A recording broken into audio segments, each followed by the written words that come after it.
The Earnestly Speaking podcast is a show that is founded on free-flowing conversation and may at times venture into mature subjects. Listener discretion is advised.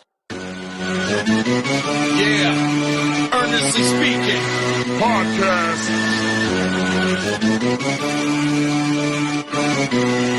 Let's get it. I'm a giant in New York, in Miami carry heat. So much more in store, my product can flood the street. Opinion Nation Godfather, CEO. Pop in the late 90s, gon' see me blow. Oh. Got my hustle on, no imitation of bad. Army of untouchables, Opinion Nation stab. Never an off season, homie, check the numbers. Heartthrob in my own right, supplying southern comfort. Earnestly speaking, my ego is well fed. Earnestly speaking, you're too evil and no threat. See, I'm like a hurricane, you're a mild breeze. Earnestly speaking, leaving Eli a dynasty. Shake!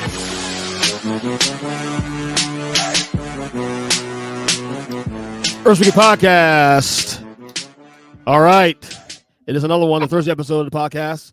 Joined, of course, by the degenerate himself. Or as I say, America's favorite degenerate, Zach. If I get this screen cleared up, be nice. You know what I'm saying? There you go. There he is. There he is. There is 06-1 right there. This is when you know you're a degenerate. When you're winning, are you really a degenerate? And by the way, and by the way, I'm also I don't know if you've been paying attention to my actual Sunday bets. I do 5-0 twice in a row. 5-0. Yeah. I know you've never done that before with us, so not two in a row. Congratulations. I've done a 5-0 4-1 week before. I never done 2 5-0 weeks in a row. Exactly. So after a slow start, I'm on a roll. I had a 4-1 week, then 5-0, then 5-0. Now the real question is, did you bet those in a parlay? I bet one. I bet the other one. All right. At least you made some money. Yeah. Also, I had another parlay where I did a parlay, a weird one. I don't ever do these. I never like to do more than honestly, I don't like doing more than 2 or 3 legs anyway. But for the sake of the picks, I always do 5. This for the picks. But I did a random parlay this weekend, where I picked 9 games, just straight up. Yeah. Straight up 9 games. And then the ones I didn't feel good about, I just I was going to pick. I almost threw in KC and San Francisco. Almost threw in a couple other what would you call 50-50 games, Vikings, Lions. But I decided not to. I know if I threw them in, it would have juiced the parlay. But I decided not to go against it because I didn't feel good 100% about those games. So I went with I think it was 8 or 9 games. I can't remember what exact number was. And I got every one of those games right, straight up, except one. Fucking Falcons, Seahawks. Oh, God, fucking Atlanta, dude. Why Atlanta? Why? Not a lot of talent there. Yeah, Seattle's not that good, man. Stop. No, I'm not saying they are. They got some weapons, and that's it. But no, I get it, but they're not that good. They're frauds, bro. They're frauds. I mean, we'll get to that in a second because obviously, I'll talk about what these teams here. By the way, this week no bye week. For anyone, no bye week. Yeah, so all 32 was in action. So anyway, first games first here. We got the Thursday night game, which is, I was recording tonight. We got the Vikings at Rams. The Vikings are 3-point favorites. The over-under is 48, Zach. I love the Vikings. All right. The Rams, they have nothing on offense. Yeah, sometimes their defense shows up. But think about what the Vikings defense can do. Yeah. They're going to shut down the Rams. So I love the Vikings this week. I do too. Also on the bounce back. Also, the Rams are low-key starting to sell players. You see the Cooper Kupp rumors? He might be on the move. Who knows if Matthew Stafford decides to say, hey, trade me, or hell, he might retire in the year for all we know. So the vibes in Minnesota. This is what's weird about Rams, though. This is weird.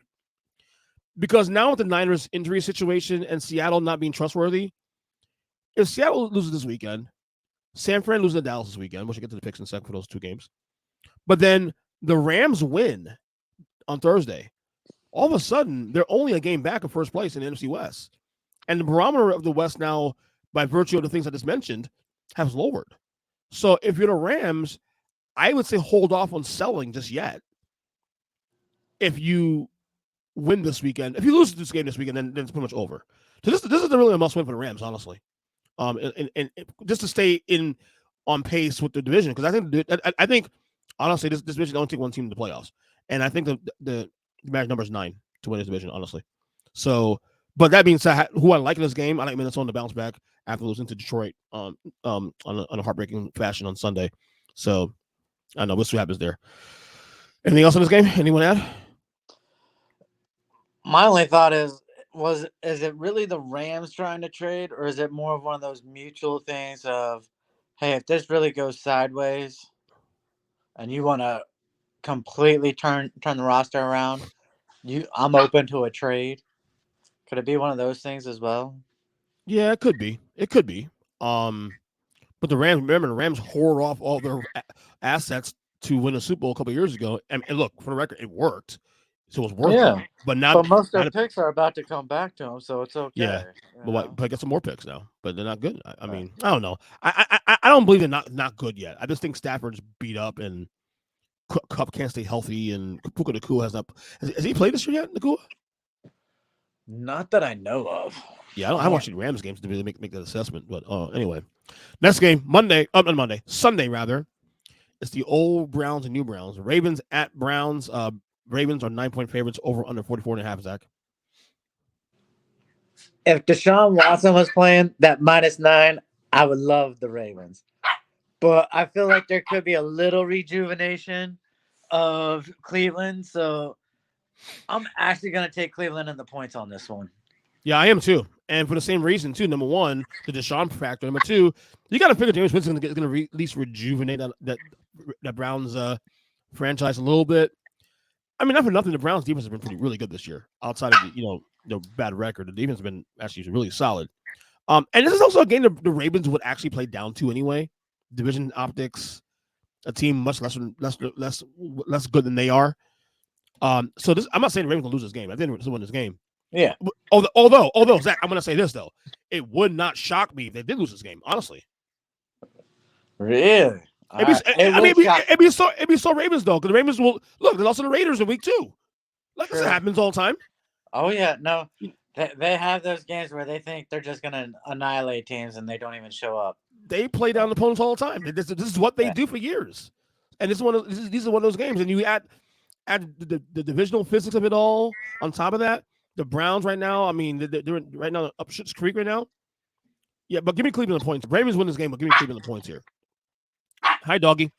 All right, Titans at Lions. Lions 11-point favorites over under 44.5. Zach. This one, I don't care how high the spread is. Give me the Lions. This should be an easy game for them. Yeah, Tennessee, another team that's selling up parts, just traded away Jalen Hawkins this morning. Who knows if Calvin really's on the move too? Also, he's really pissed off by being in Tennessee as it is now. I can see him on the move also too. But yeah, give me the Lions here too. The Lions are on a heater. They're at home. They feel good about themselves. Tennessee, Tennessee might be the worst team in football. Might be. I'm not saying they are, but they'll be bottom 3.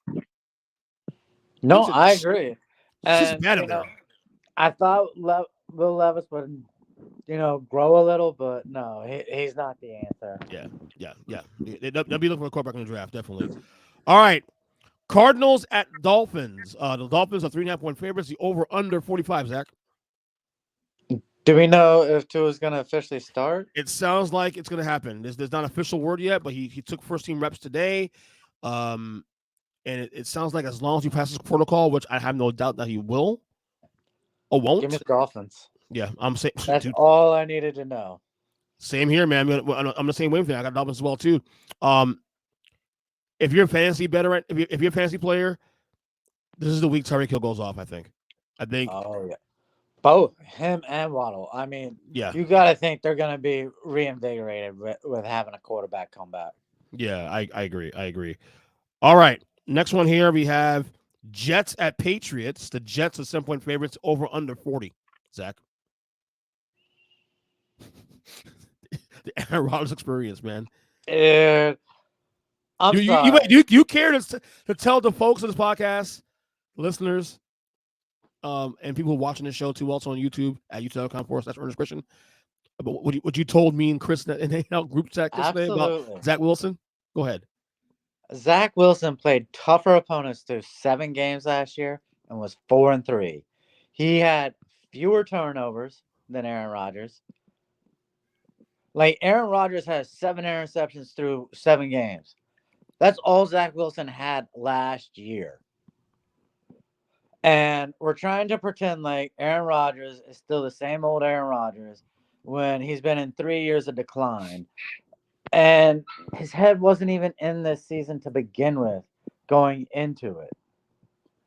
I just think the Jets are better. Would have been better off this year had Zach Wilson stayed. So here's the thing. I don't disagree with you that Aaron Rodgers is the problem. He is the problem. Don't disagree with that. Absolutely. You just can't sell me on Zach Wilson being the answer. We put up 9 total points against the Patriots, right? The Broncos. Or Broncos. Right. Yeah. Excuse me. The Broncos. Come on. We got to call a spade at this point.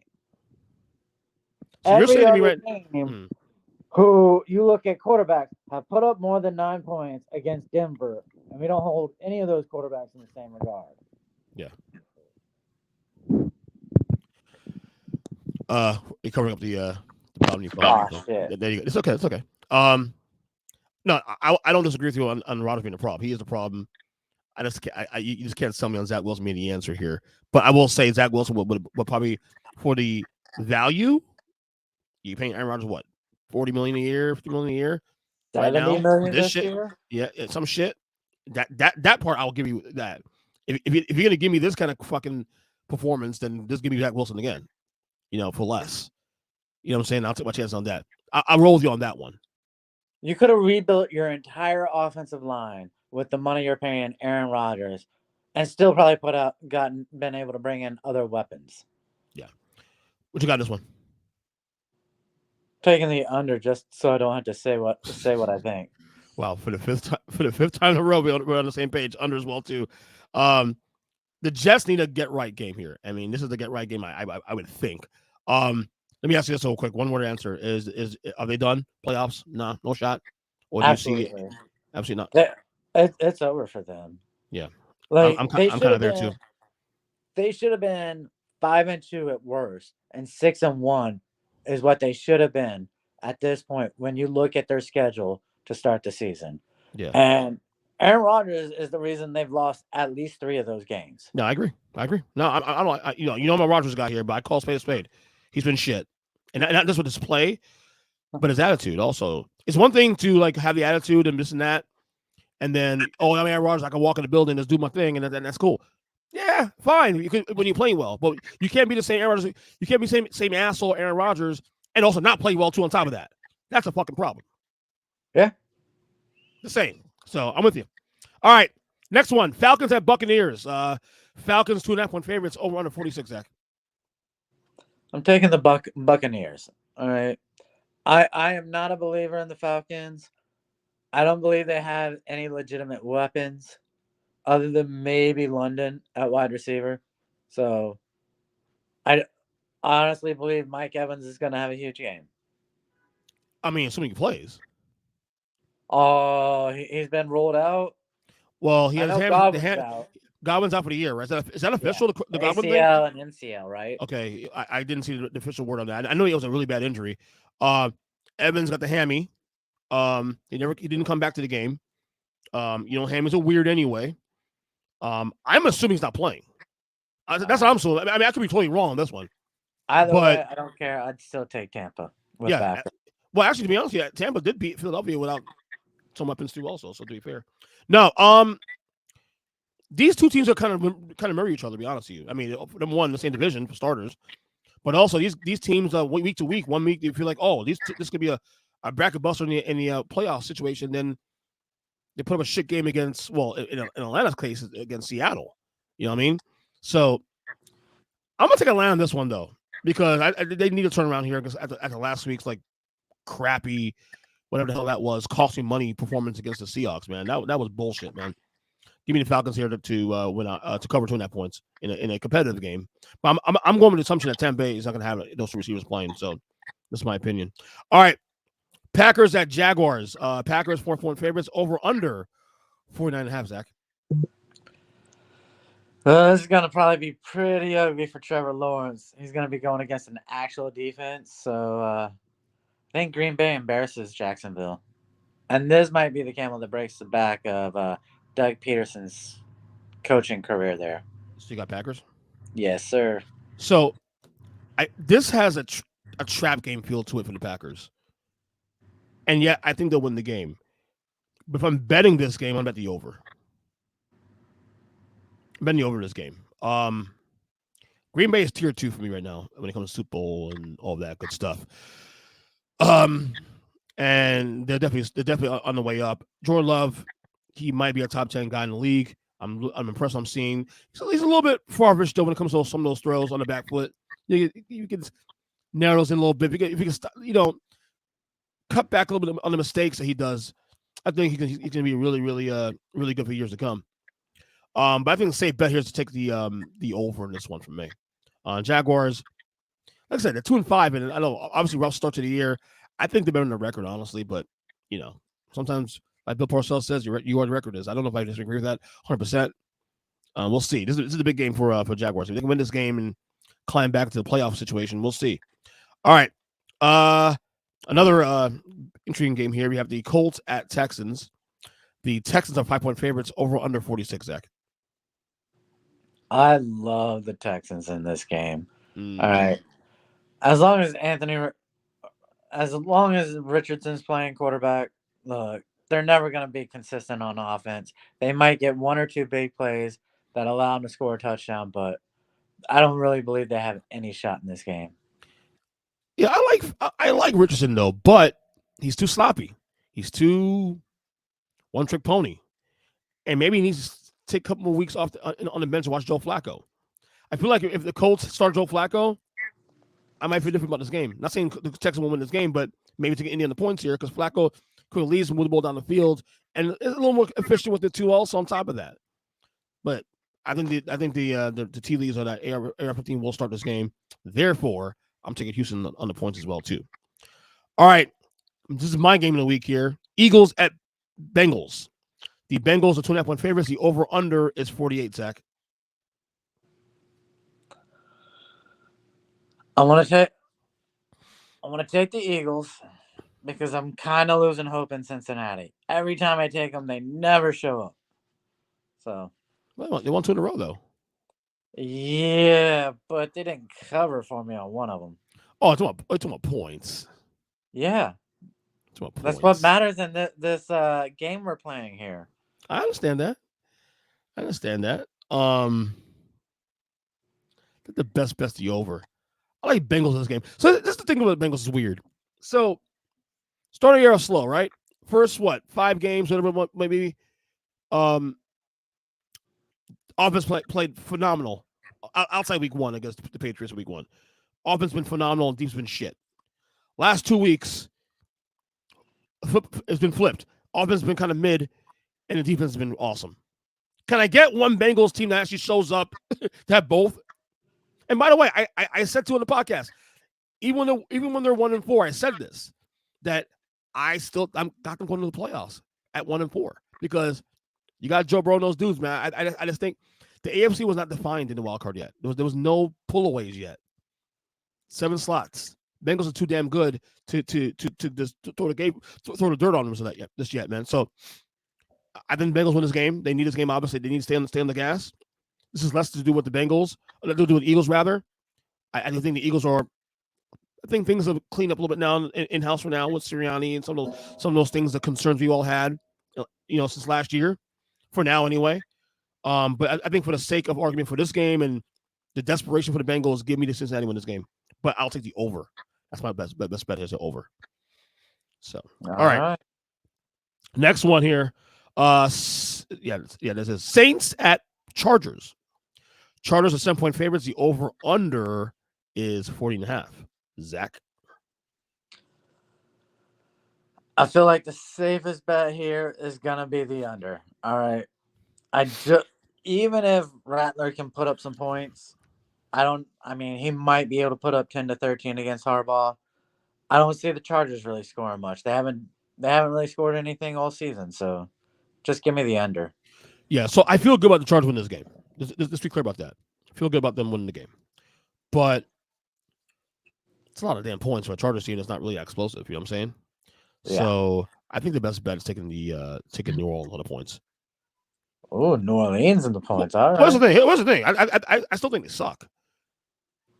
I think they'll lose the game. But 7 points is a lot of points, though.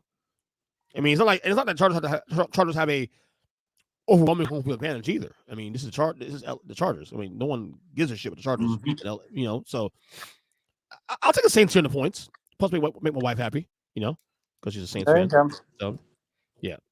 All right. This is a good game here. Bills at Seahawks. Bills are 3-point favorites. Over under 47. Zach. Ooh. I'm hoping with a new weapon. So I'm going to take the Bills. I think it's a little bit of a spread, but I'll still take the Bills. Yeah. Amari Cooper, maybe they start to build a little rapport. So. All right, I told y'all I do not trust the Seahawks whatsoever on any circumstance. I got to see more. And not only that, be some quality teams. Okay, Atlanta's a good start. Atlanta on the road. I get that. Chop Cross Country and the whole nine. I'm with you on that. Now, if they win this game, though, maybe I'll buy in a little bit. But I would hope so. Yeah, I mean, you got to put together some games that matter. Because even when they were 3-0, I'm like, okay, cool, but you beat who? The Patriots, and when they went to overtime. Really, you beat the Dolphins on a quarterback, and so I wasn't buying that. I thought they were faking the funk there. But that said, it is a 12th man. It is a home field advantage. I like Buffalo in this game, but the best bet, I'm going to take the under in this one. Ooh. Take the under in this one. Yeah, Buffalo, right? Yeah, I like Buffalo. Yeah, I'm taking the under in this one.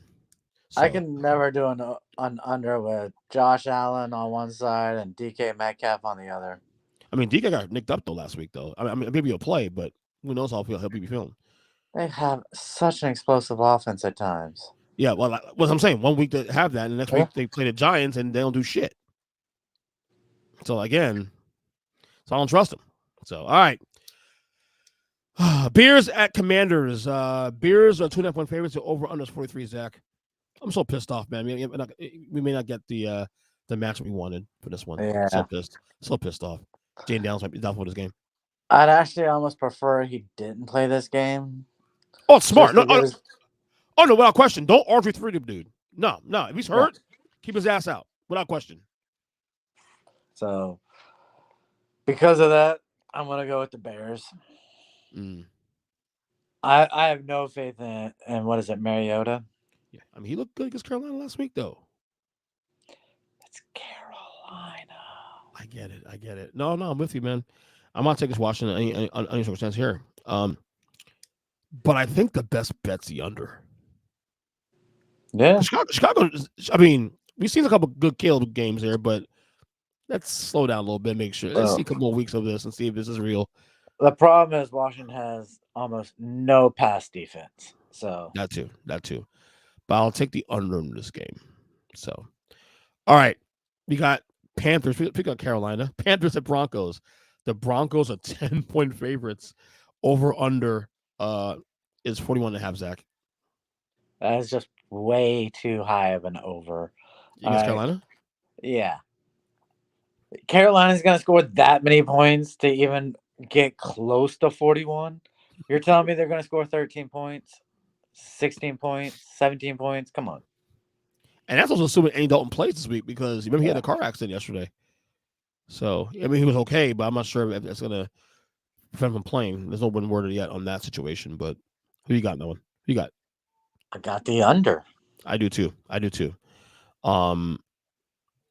mean, Denver is not really Bo Nix is having an okay year, and that's their defense playing well this year. Denver, that's the defense. I agree.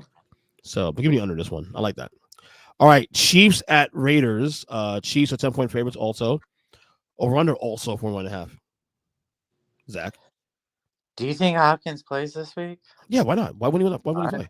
I mean, it might take some time to adjust, right? Bro, Adams got traded the same day last week and he played on Sunday. All right. And he was hurt. All right. Allegedly. All right, then guess what? I'll take the Chiefs to cover the what, 11, 10 or 11? 10 points. Yeah. So Raiders ain't good. We know that already. Yeah. That's a lot of fucking points though, bro. And these two teams hate each other. And it's not like KC's running away with games either. I mean, granted, they did pretty much, for the most part, had the Niners in under control. But they're not necessarily dominating games the way we've seen them dominate in the years past. I agree with that. Which makes me more dangerous. You know what I'm saying? So, but yeah, I'm with you. I'll take KC, man. I mean, I think Hopkins will be a nice shot in the arm. Nice shot in the arm. Here's a more important question. Yeah. Will Pierce have a job after the season? Will he get a second? Yeah. You know why? Because they can't afford to get another coach. Pay another coach. They're still paying. Are they paying Gruden still? Gruden and who the coach they fired recently too? Also, yeah. All right. Still paying coaches, man. Come on now. Nah, they'll keep. And plus, Mark Davis is cheap, so let AP have a little time to have his groceries. You know what I'm saying? So yeah. All right. Sunday football. Cowboys at Niners. Niners are 4-point favorites. Over under 45.5. Zach. This will be an entire indictment on the entire Dallas Cowboys team if they lose. I agree, 100%. I mean, you're trotting out a nobody at running back, and they have no wide receivers, and there is still a possibility that you could lose. I'm sorry. I'm going to go to sleep on Saturday and pray that the Niners beat the Cowboys. Oh, Sunday. Well, they play Sunday, right? Right. Yeah, so I'm going to pray Saturday night. Oh, okay. You're going to pray early. Okay. Day before. Well, I go to bed, man. Pray before you go to sleep. That's right. No, at least that's how I was taught. Haven't done it in like almost 40 years. 44 years. Yeah, go ahead. Yeah, I'll leave 44. Good job. Man, I had to do that crap. I had to do those fake pretend shits. All right, I get it. Let's kneel by the bed. Say your prayers for the night. I get you. So I'm with you, brother. And I'll go this far. Here's the thing with this game for the Cowboys for me. Like, if this was the normal Niners team, they get their ass whooped. Oh, you know what I'm saying? However, this ain't the same Niners team that we've known for the last couple of years. They are the walking wounded. They are banged up. If there is any time to catch the Niners right now, regardless of the games that right now, you're off a bye week on top of that too. Also, to get shit right. Listen, I'll say it again. This is the game that if they lose, I can see Mike McCarthy being fired next day. Seriously, not even joking. I like it. So, I think Dallas wins this game, but I'm taking the under. And I'm just taking San Francisco with hope. So you can see Dallas. You see the chaos in Dallas. Yes. Because you're an asshole. That's why. You were almost doing the smart thing and not signing either one of those guys to those massive contracts. With Derrick Henry? No. Dak Prescott. Oh, Dak and CeeDee Lamb? Oh, yeah. You're playing in Texas, so you're already tax-free. You're playing for the Cowboys, so you're always on national TV. I'm sorry. You're going to have to get paid less than what you want. Damn. Okay. Mr. Anti-Capitalist. No, I'm a realist as an owner. The only reason why you're going to be getting paid all those advertisement dollars is because you're not playing in Carolina. You're playing for the Dallas Cowboys. Right. No, he is not worth $6 million. He's not worth it. All right. I don't believe any wide receiver is worth 35 either. So well, that's the market right now, currently for top guy. All right, last game here. Monday Night Football for me is the Giants and Steelers. The Steelers are 6.5-point favorite. No, sorry. Steelers 6.5 point favorites. The over under 36.5. Zach, and why the Steelers? I'm not gonna do it to you. I'm just gonna play it safe and just say under. I really believe Steelers are probably gonna put a whooping on your team, Of course, yeah, I'm with you. but I'm just gonna stick with an under. And Russell Wilson will ball out. I don't know about that. He might be running for his life a little bit with your defensive line. That's the only thing we got left. If Banks plays this weekend, we will see. But I got Pitt this game. I think the Giants are done. Daniel Jones got benched against Philadelphia. I think he'll play. He'll start on Monday and get benched again. Watch, because that's still defense. I have no faith in Daniel Jones to get the job done whatsoever. So, all right, quick FSU minute. It's Miami week. In the 34 years of being a Florida State fan, this has been the first time where I literally, I know in the past we've said this before, but I really, for the first time ever, do not give a fuck about this game whatsoever. And again, Zach, this is my favorite rivalry in all sports historically. Miami Florida State. I'm with you. I'm gonna watch it because it's tradition. You know what I'm saying? But yeah, I do not give a shit. We're not gonna win. Miami's right now is look, I don't think Miami's is the sixth best team in college football. Are they ranked correctly? Yes, they are. But are they the sixth best team in college football? Fuck no. They're gonna look like the sixth best team in college football after they play Florida State because they're probably gonna beat us by 50. Yeah. So the spread right now. Mm-hmm. I'm not even lying when I say they'll probably beat us by 50. So the spread is Miami minus 21. I don't think I ever see Miami favorite against Florida State by many points ever. I seen it all the way around actually. Yeah. And over under is 54.5. I'm taking Miami. Oh yeah. Easy money. Yeah. And that's all I gotta say about that. I'm so depressed. I feel so bad for any kid that stayed last year who could have gone to the pros. Yeah, for real. 1-6, dude. We're already not bowl eligible. We're already out of it. So all we can do is play spoiler. But I'm gonna say this though: if for some damn reason Florida State does pull out this game, that's my season for me. I will say that. Would you agree? I just want them to beat Florida at this point. Well, I have no hope that they beat Miami. Yes, no. What I would love that. Yeah, it'll make my season too. But Miami, because Miami's right now a top 6 team. So you beat Miami, that's a little more of a signature win because you're beating a team that's actually in contention for a national title, not Florida. Yeah, I just know too many asshole Florida fans. Why want to get both? Huh? Why want to get both? You know what I'm saying? All right. So, all right, real quick, just quickly, we had 2 NBA games. Tonight's the first official NBA slate, the rollout, but we had the first 2 games last night. We had Knicks and Celtics and Lakers and Bulls last night. Well, Tuesday night, rather. Any takeaways for you that stood out? Just quickly. On the surface, when they made that trade, I thought that was great for both teams. When you watch that starting lineup, if Cat is not on when it comes to offense, you're going to be searching for answers because it's basically Brunson at that point. No one else has anywhere near a consistent offensive game. Yeah. But, I mean, like you and Chris said, it's only game 1.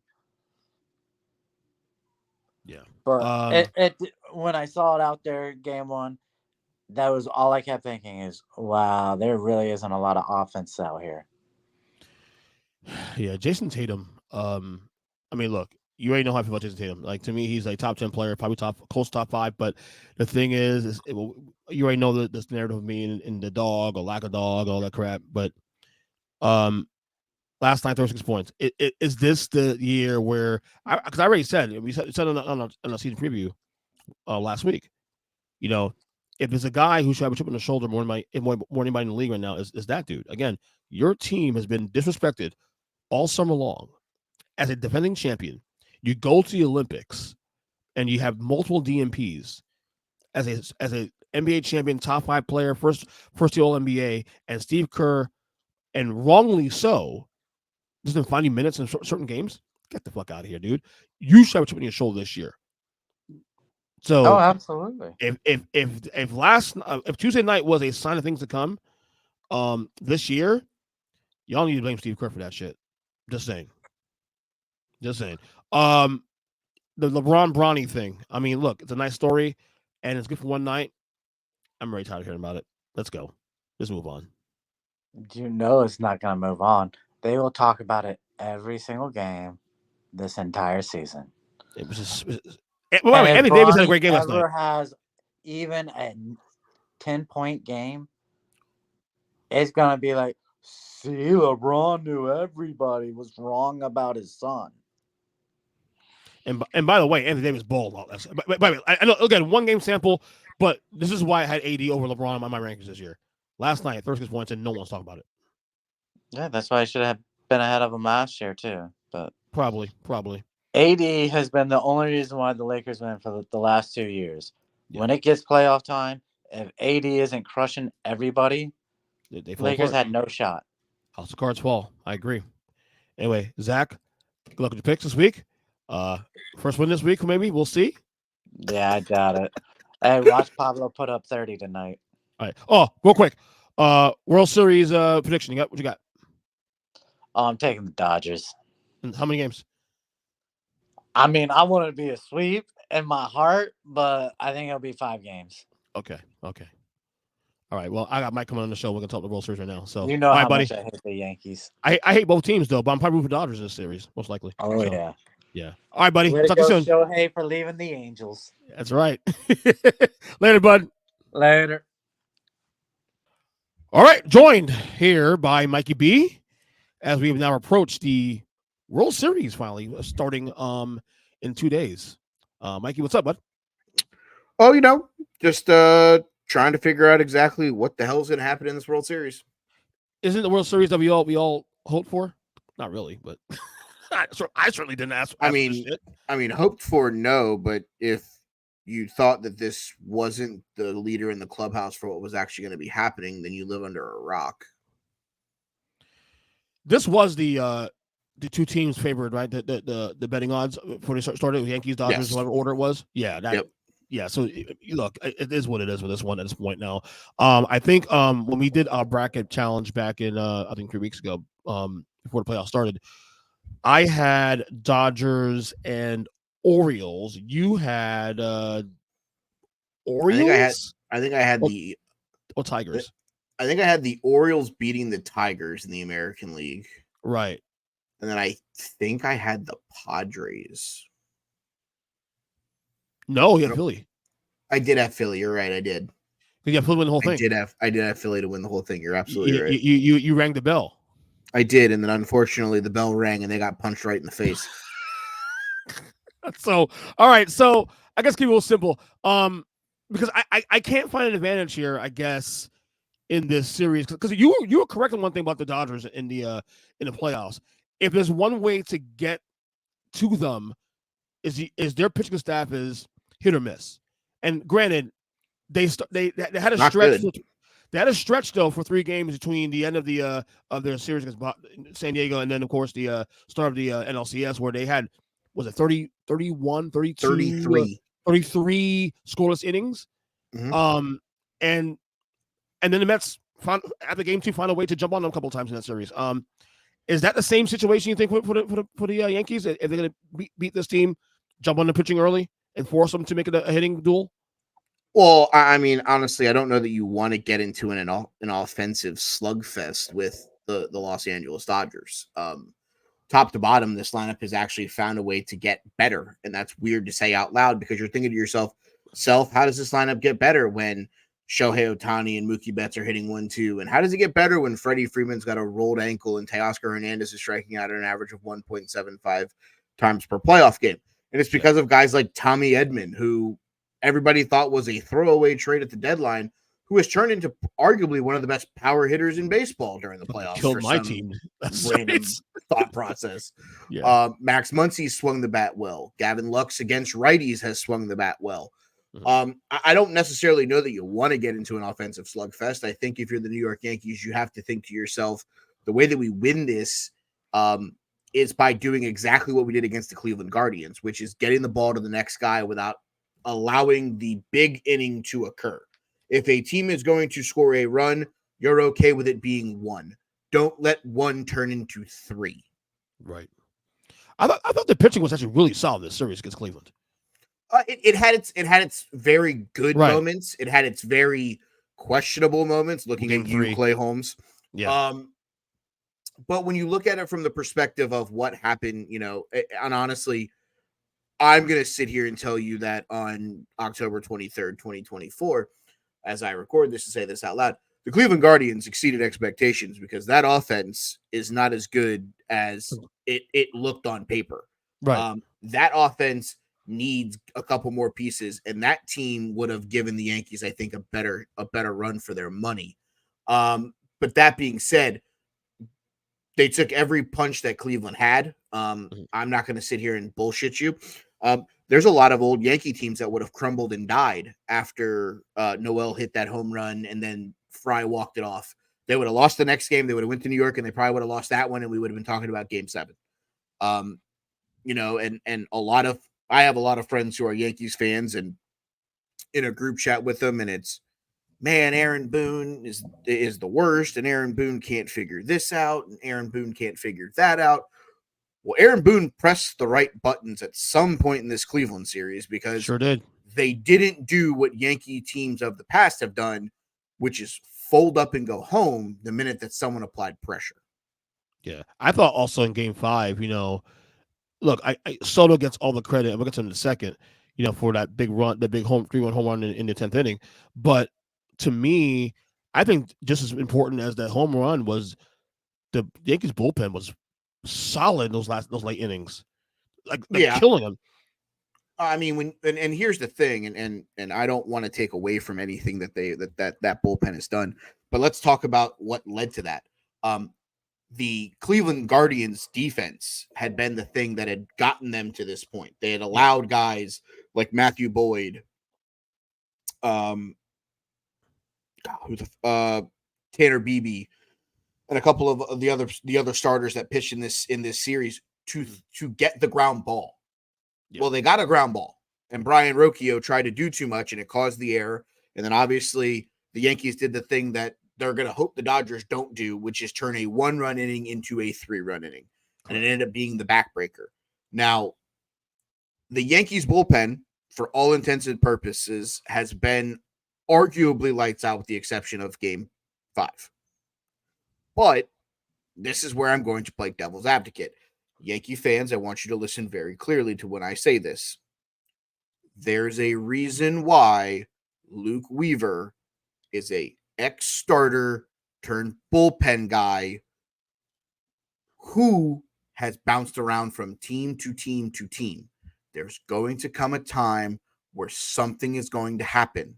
You need to remember that he is the equivalent of an NHL goalie during the playoffs. They're riding the hot hand. He is not your closer of the future. He is not your closer of this series. The reality of the situation is when you're facing the Los Angeles Dodgers, I look at what you should do, and I think that this is the thing that you should convert someone, whether if you're telling me that you have a lefty that's going to face off with Ohtani, Betts, Freddie, or you tell me that you got a righty that's going to go Betts, Freddie, Tommy Edman, or Teoscar Hernandez, whatever Dave Roberts decides to plug and play there. But I don't want you to live in this world that Luke Weaver is Mariano Rivera, because he's not. Right. He is not let's go ahead and turn on the car engine and drive home because the game's over when Luke Weaver's coming in, because there was a guy that was supposed to be, and it was Emmanuel Clase, and you proved that there is no such thing as a lights out closer in the playoffs, because at the end of the day, they still have to get the outs. Yeah. I'm with you on that one.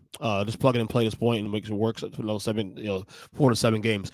With the Dodgers though, and obviously me being a little even closer because I was me being a Met fan, of course, and us go down 6 games.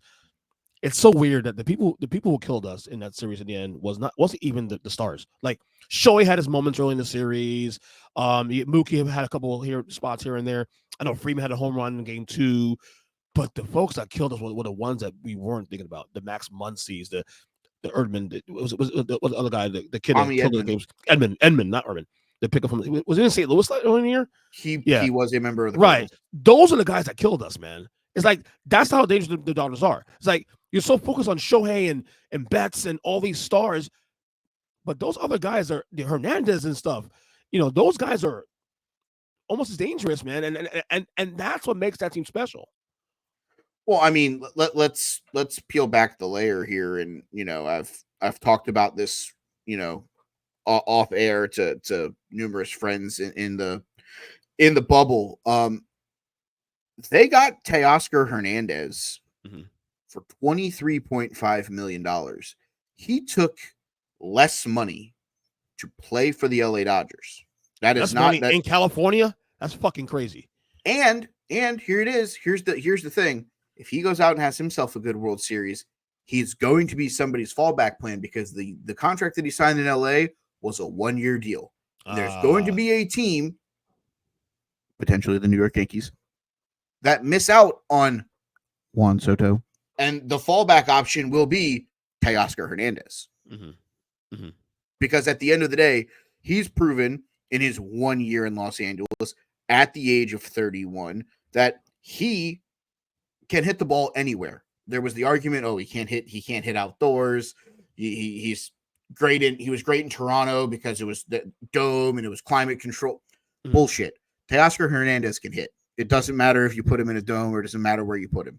The question and the thing is, the Mets ran into a bigger issue for the New York Mets. And that was the fact that last year was the year that you guys had Verlander and Scherzer, and you told me those were the guys that were going to win you game 1 and 2 in the playoffs.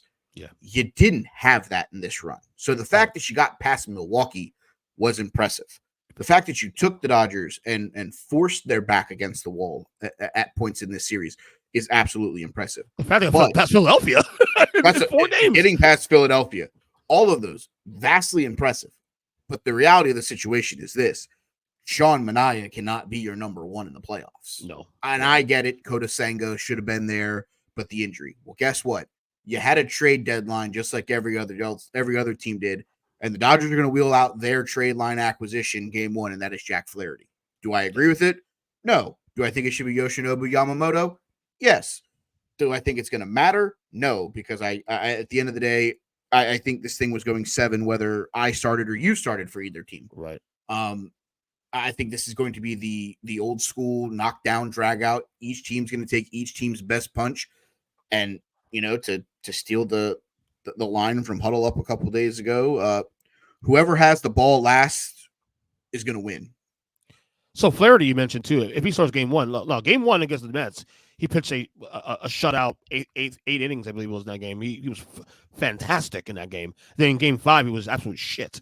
So, I mean, you're getting both sides of it. Which Jack Flaherty are you going to get? Right. I mean, Jack Flaherty is 1-2 with an ERA of 7 in the playoffs right now. Right. So it's a little bit of, I have my other concerns too. I mean, obviously the Yankees are going to wheel out Garrett Cole, which is what they should do, but they haven't announced a starter for game 2 yet. That's to be determined. The Dodgers have announced that is Yoshinobu.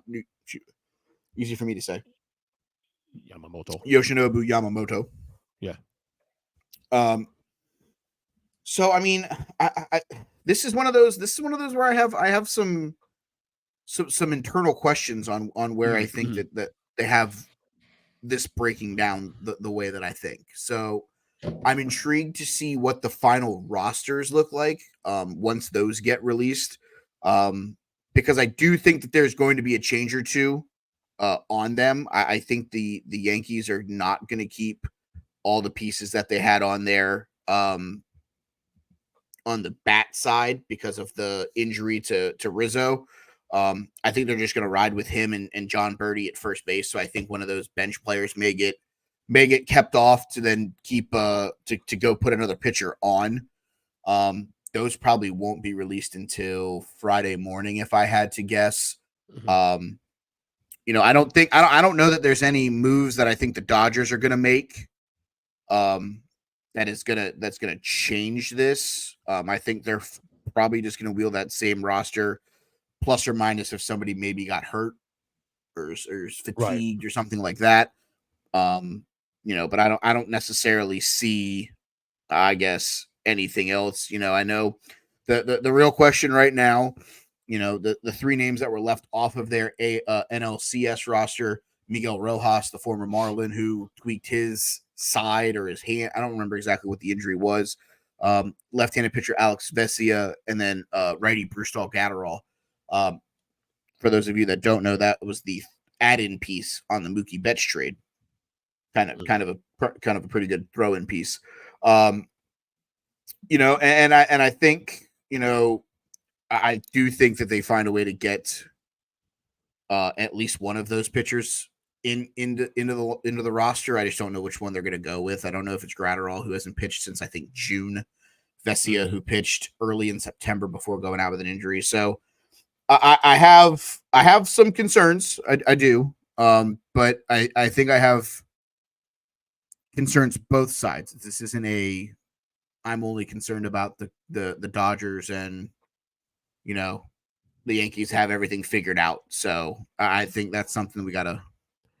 So make a prediction then. So who's winning the series? I'm gonna go Dodgers in 7. I'm the same way too. I'm the same. And I think I'm gonna even more or less call my shot here. It is not Shohei Ohtani who wins Game 7 for the Los Angeles Dodgers. It's Mookie. It is not Mookie Betts. It's going to be Will Smith. Oh. The backstop of the LA Dodgers will hit a game-ending base hit, and we will have one of, if not the first one that I can actually remember in quite a long time, we will have a walk-off to determine the winner of the World Series. I want to see it. I want the full tilt. I want it to be a classic, the most classic. Much I hate both these teams, though. The only thing worse for me with the Phillies and Yankees, but I mean, if I got to sit through a Yankees World Series, I want the roller coaster. I don't want this to be absolutely. I want out for either team. I want this thing. I want all entertain me, motherfucker. Yeah, let's go. I'm gonna sit through these games regardless, and if I've got to sit through Yankees games, and I've got to sit here in a group chat full of Yankee fans and read every time that why didn't he throw it to first? Yeah, right. For real.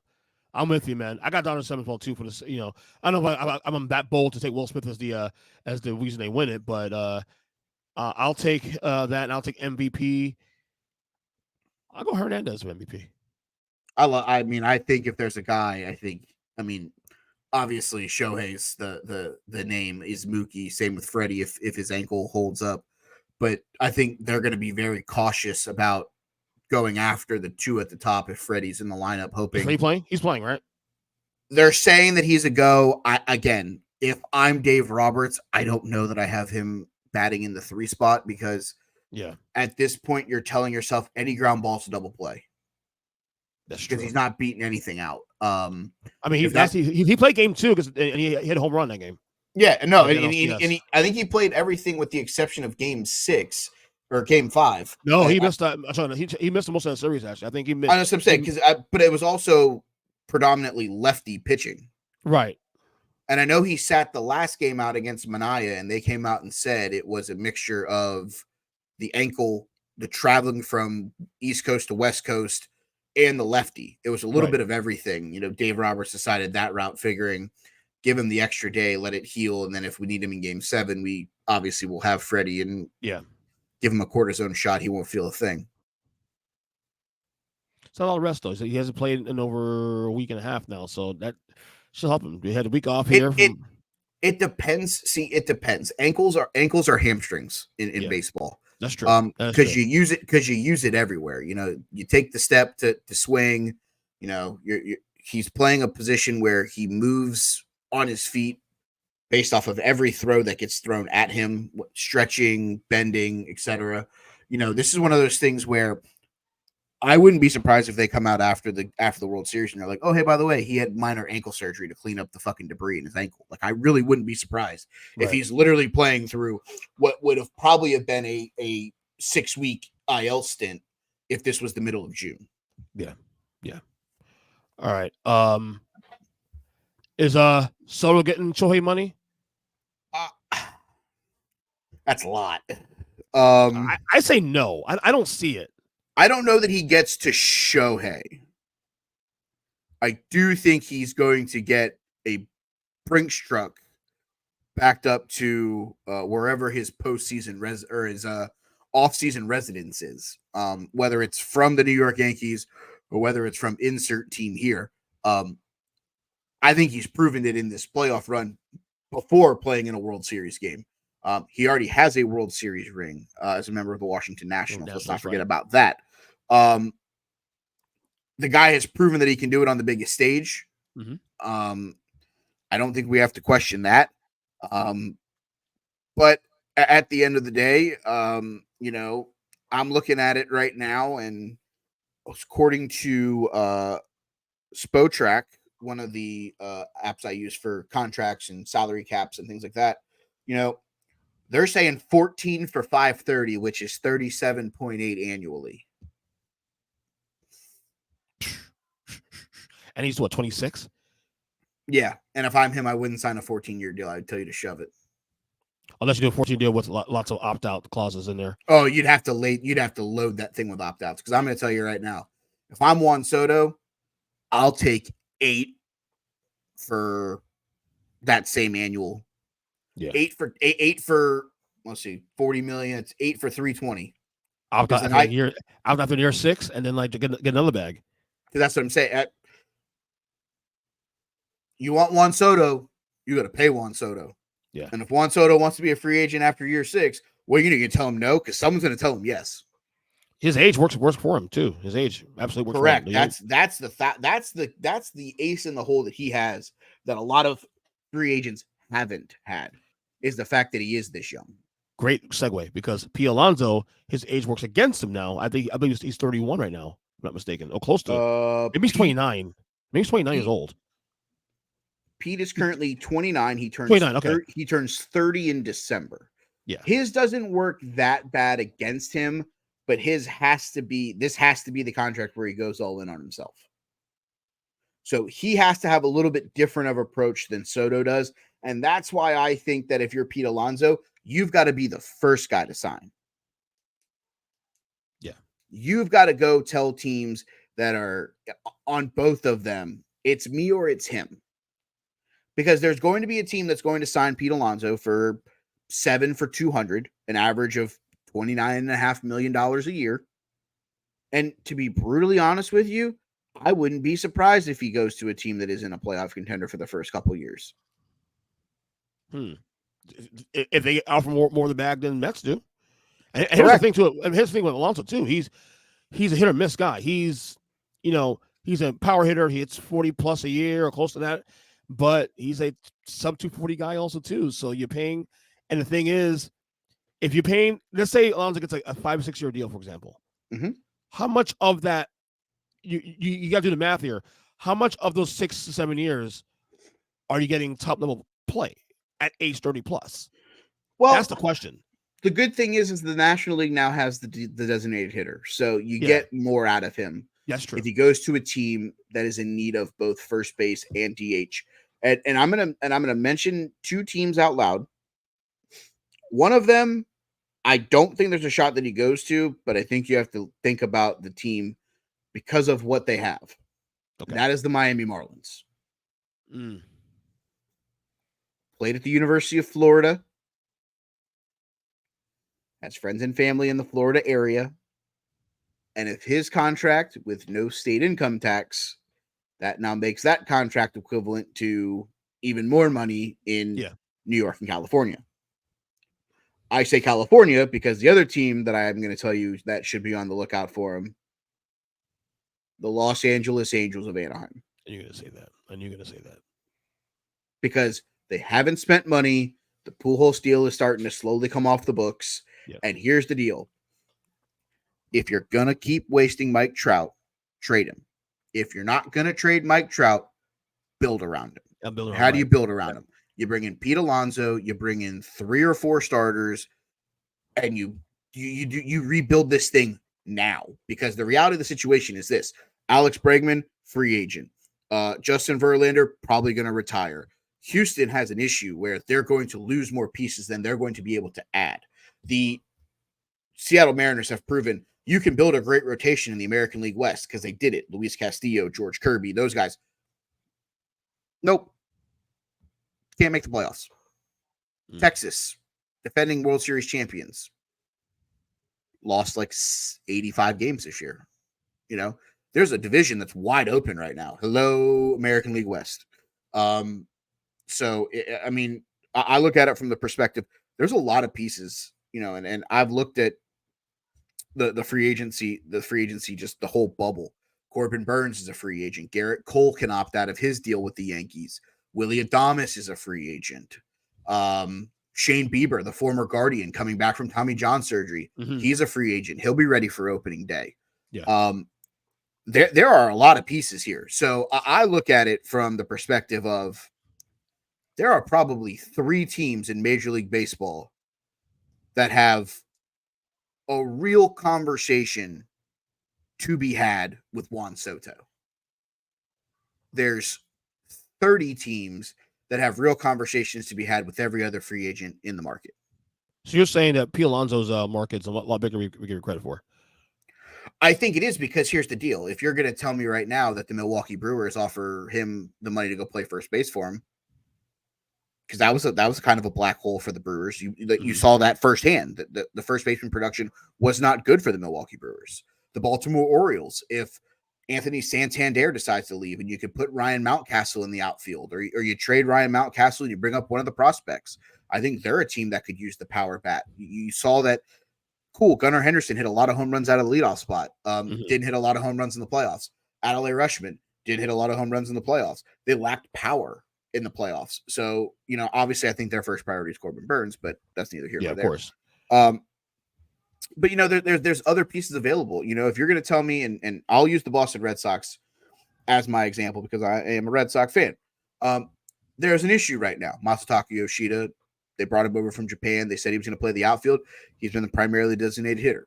So if you're going to put Cedar Rafaela at second base and you're going to put Jarren Duran back in center field, you have a left field position open. You know, that's a spot that you want to go get someone. Tyler O'Neill's a free agent. Okay. If you let Tyler O'Neill walk, that's fine.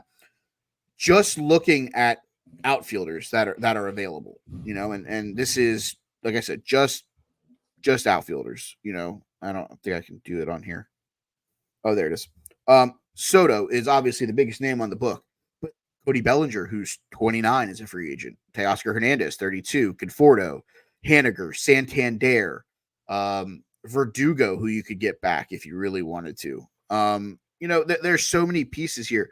And the thing is, I don't think Pete Alonso has made it where it's like, I'm only going to play for the Mets, or I'm only going to play for, you know, these teams. The Cardinals could be a team that's in on Pete Alonso if they let Paul Goldschmidt walk.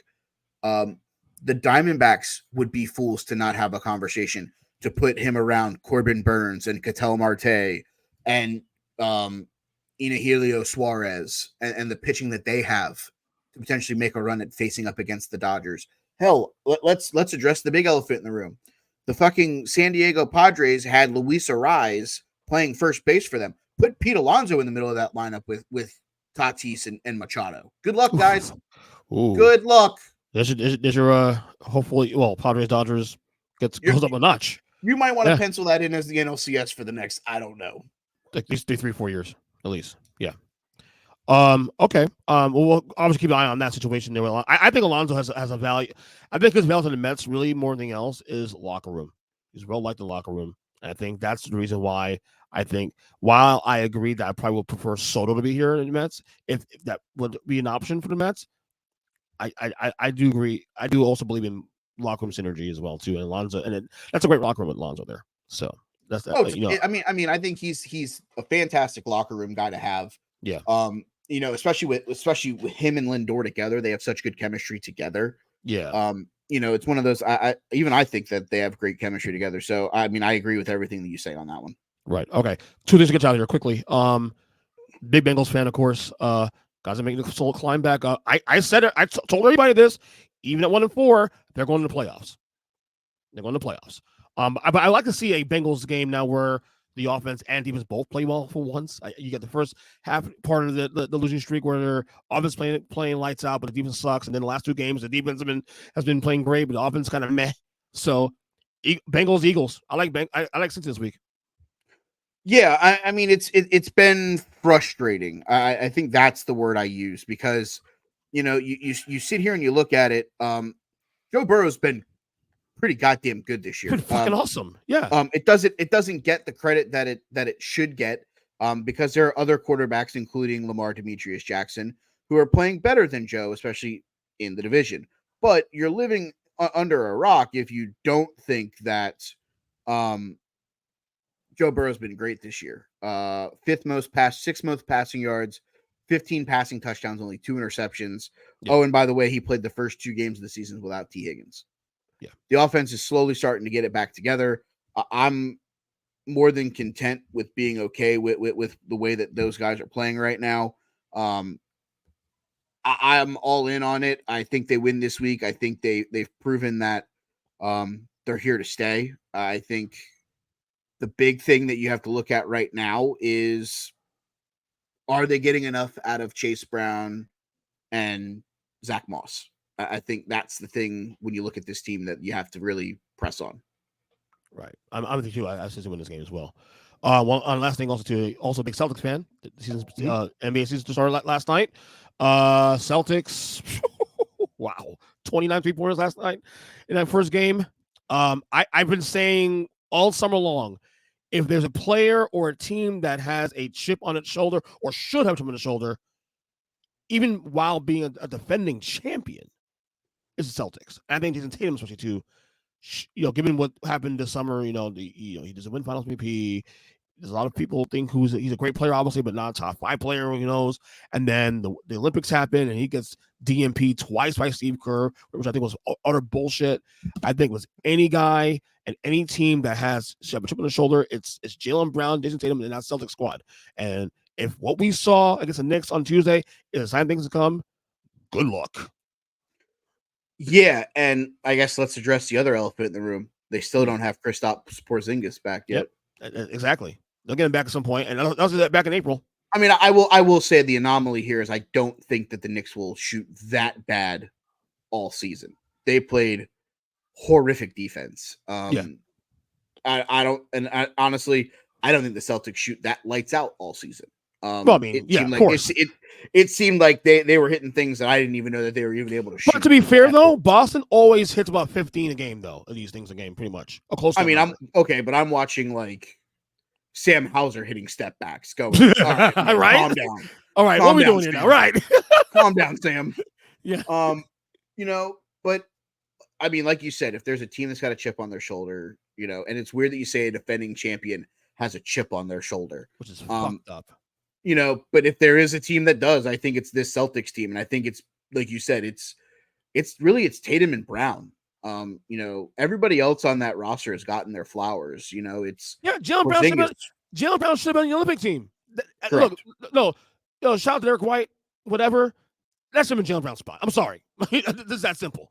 I mean, it never made sense. Right. And I get it.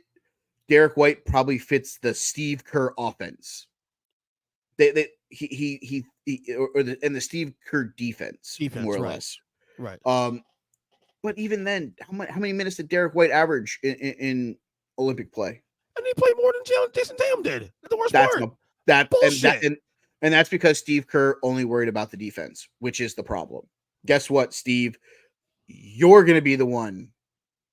And if you think that game 1 against the Knicks was the game that Tatum and Brown had the chip on their shoulder, wait till they play the Warriors.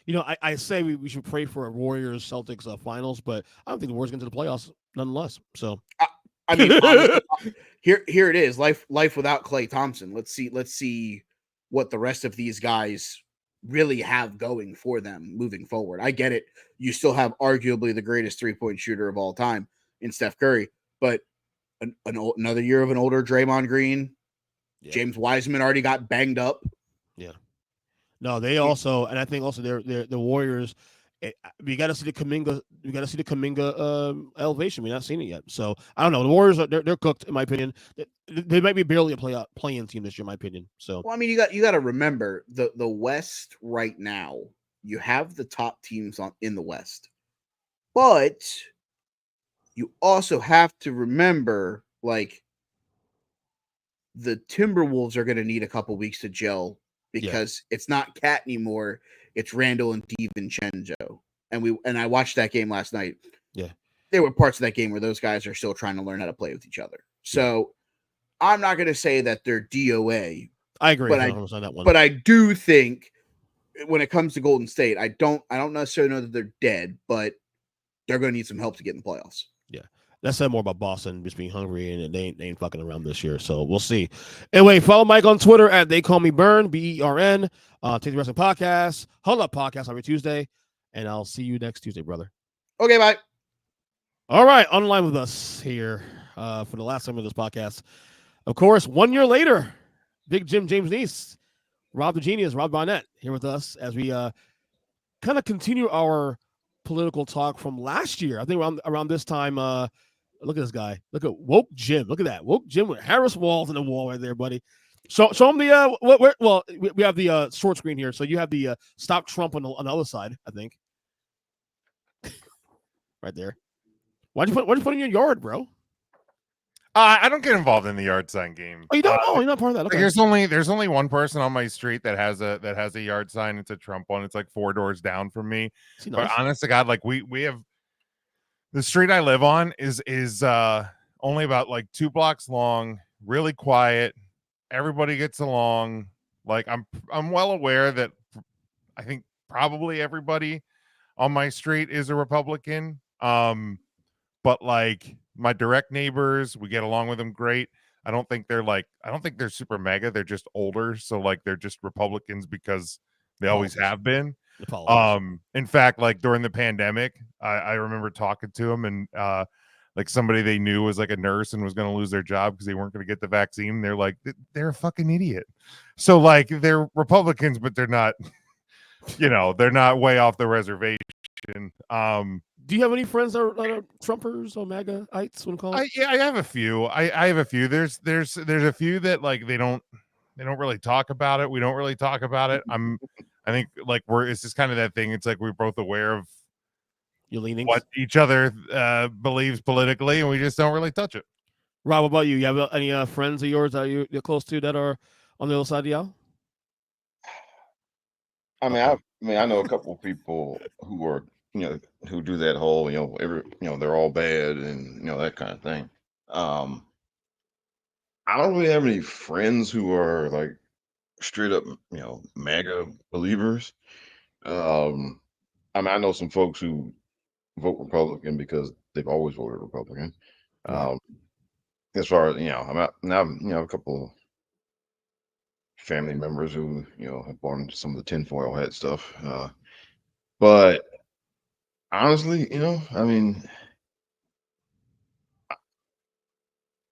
I'm at the point where like,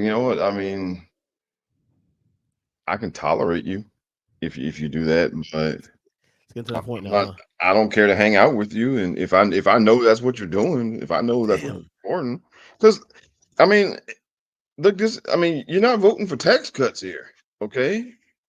You're not. That's not what you're voting for here. If that's all you're voting for, okay, fine. But we're not in that world now.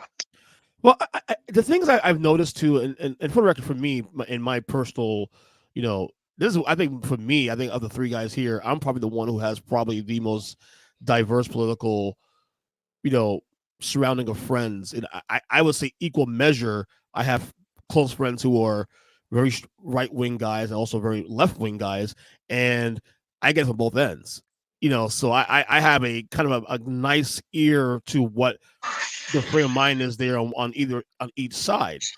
But but I think one of the things I was telling somebody this earlier, one of my GOP friends, is that one of the things I've seen happen in the Trump era, and it's slowly metamorphosized, 8 years later, is that the Republican tent is growing. This is something I've never seen in my lifetime prior to 2016. That Republican was pretty standard. Like you know why they're voting that way. You may have like maybe one bar or one graph of that party where like it's like the evangelical, right wing, one issue voters, that vote on abortion. But other than that, the Republicans are Republicans. It was a very small tent. Democrats always have a big tent, and I have to give the Republican Party credit for this. Not necessarily because I agree with what they're doing here, but their tent has grown much larger than we realized in the last 8 years, which is what made the Trump appeal even bigger, because this doesn't happen on Donald Trump. Because a lot of the people who supported him, who maybe didn't support him at one point or supported him in 2016 from the word go, they ain't just like evangelicals anymore. This is people who are former Obama voters, former Democrats, centrists, want to call it. These are folks who, for whatever reason it may be, it could be because they pissed the Democratic Party, or because they're just resentful. I don't know. What do you mean? No. What do you mean?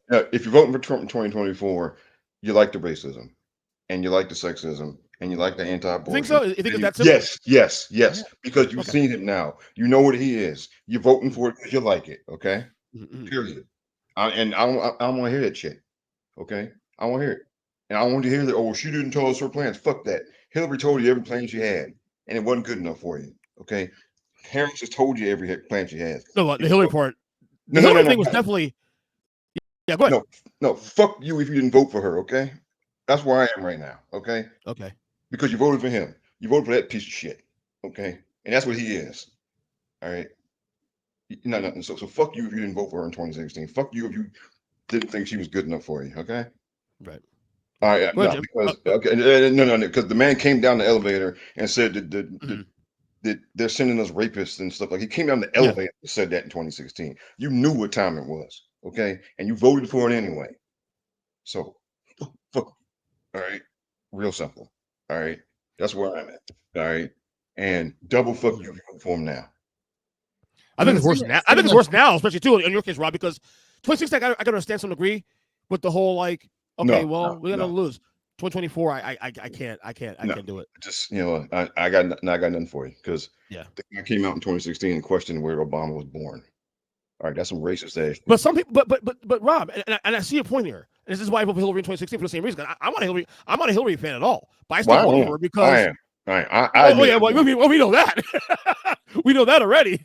But to me, it was understandable 2016 because the populism, message was obviously it was all bullshit, but there was that populism message he was showing. And again, at the time, we did not know how he would govern as a Come on, man. Hold on though. Like in 2016, I was talking to somebody about this the other day, that I can understand the appeal of a political candidate like with Trump's like business background, right? Like he's theoretically speaking, not a career politician, doesn't owe anybody anything in the political sphere, all of that. I can almost get behind that mindset, but I can't get behind who Donald Trump is, who he's been for 40 years, who he was leading up to the campaign. Like, he told you who he was, 9 years ago when this whole thing started. So like, if you didn't know what he was going to be, I mean, like, let's full transparency. I was still a registered Republican in 2015. I had voted Obama twice. I was already kind of shifting from, not that I was ever like super conservative. I'm much more conservative than I am now. But like the shift had already begun. I never changed my party affiliation because, like, even though I was probably somewhere in the middle, I enjoy the primary process. So I was just there. And in the Pennsylvania Republican primary in 2016, I voted for Ted Cruz. Because did you really? Yeah, because he was because at that point he was the only option that even still stood, albeit a very small chance of beating Trump for the nominee. Okay, so like I knew in the primary process, this was going to be a nightmare. I voted for Hillary. Soften the blow, in other words. I voted for Hillary because again, fuck Trump, man. Let me ask you a question, quick. Before you ask, okay. So you voted with Cruz in 2016. Had Cruz won the nomination, would you still vote for Hillary? Absolutely.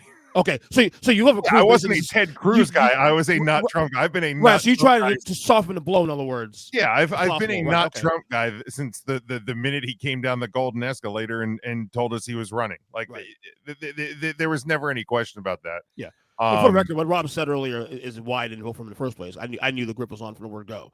Yeah, it's we could have avoided all of this. We really could have. But we really could have avoided all of this. But the thing is, too, also, and I know we're getting emotional about this too, especially, but a lot of folks aren't online like we are, aren't plugged in like we are, aren't following the stuff day to day.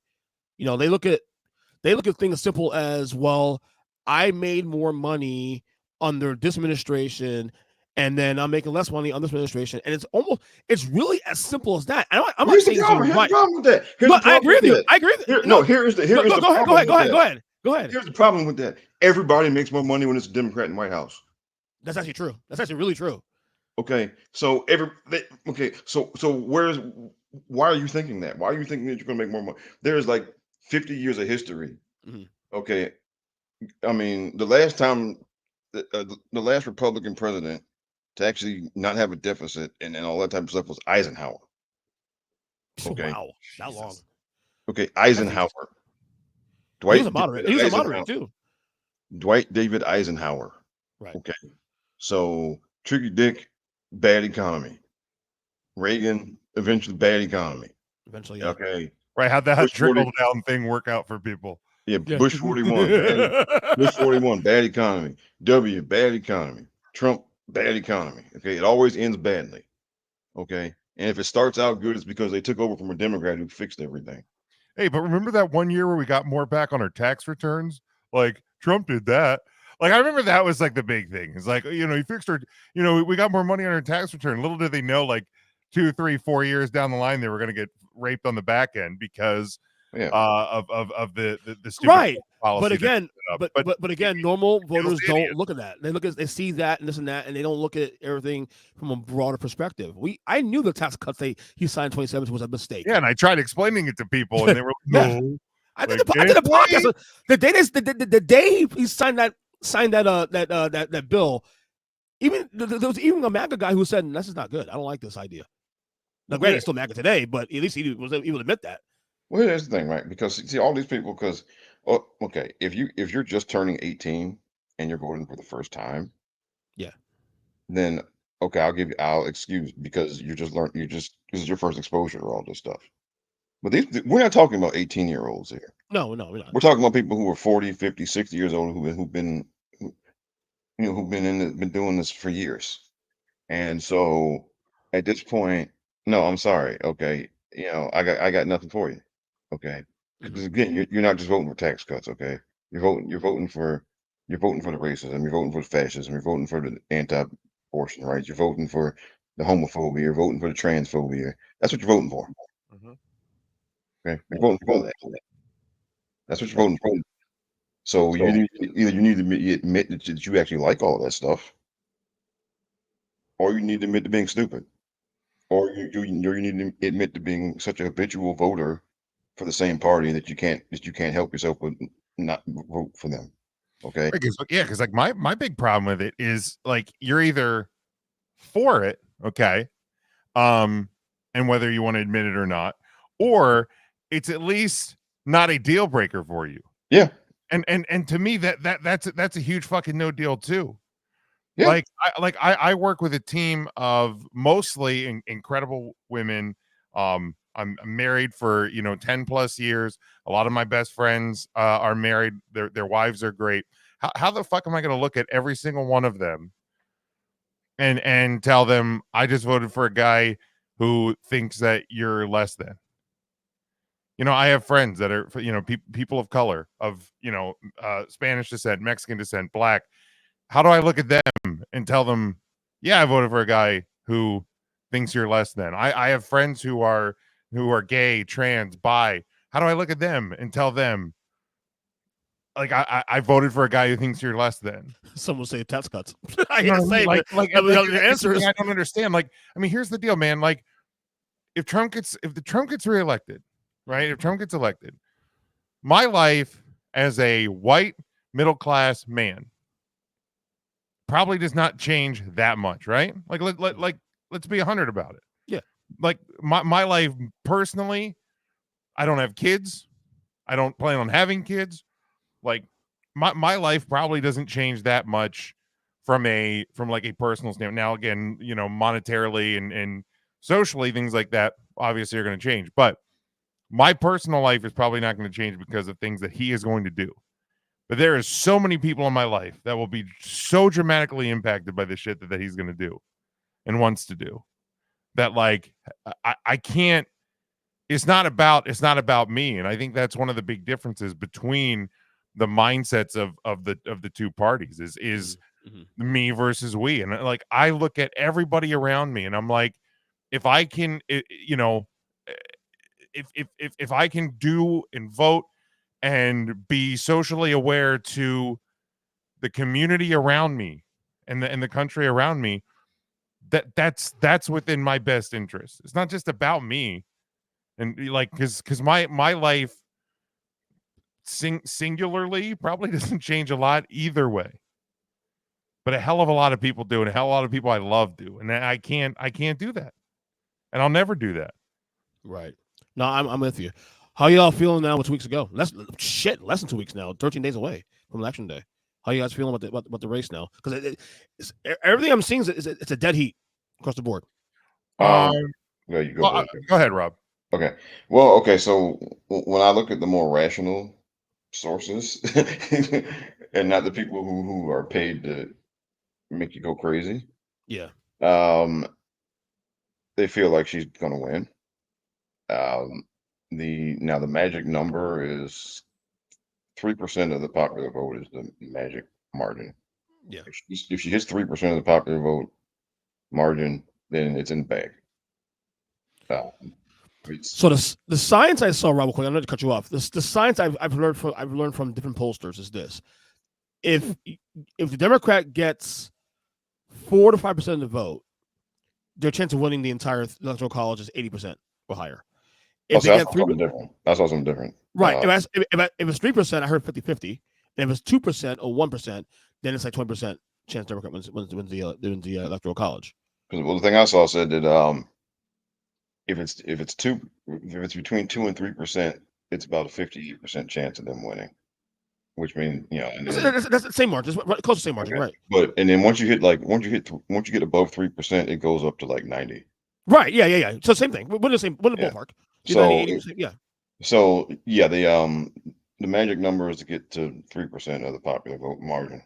You get that because what that'll mean is that there's a ripple effect. Like if you get there, then you know that means that the swing states are all going exactly. Yeah, that plays a big part, right?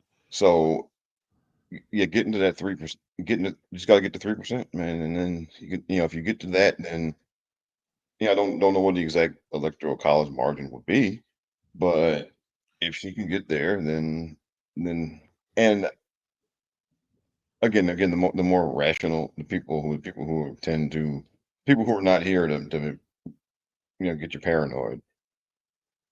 Right. They tend to think, the ones I've looked at tend to think that she'll get there. And so, but now we're in that part of the cycle now where the news media, they're going to do everything they can to keep you glued to that television or clicking on their website.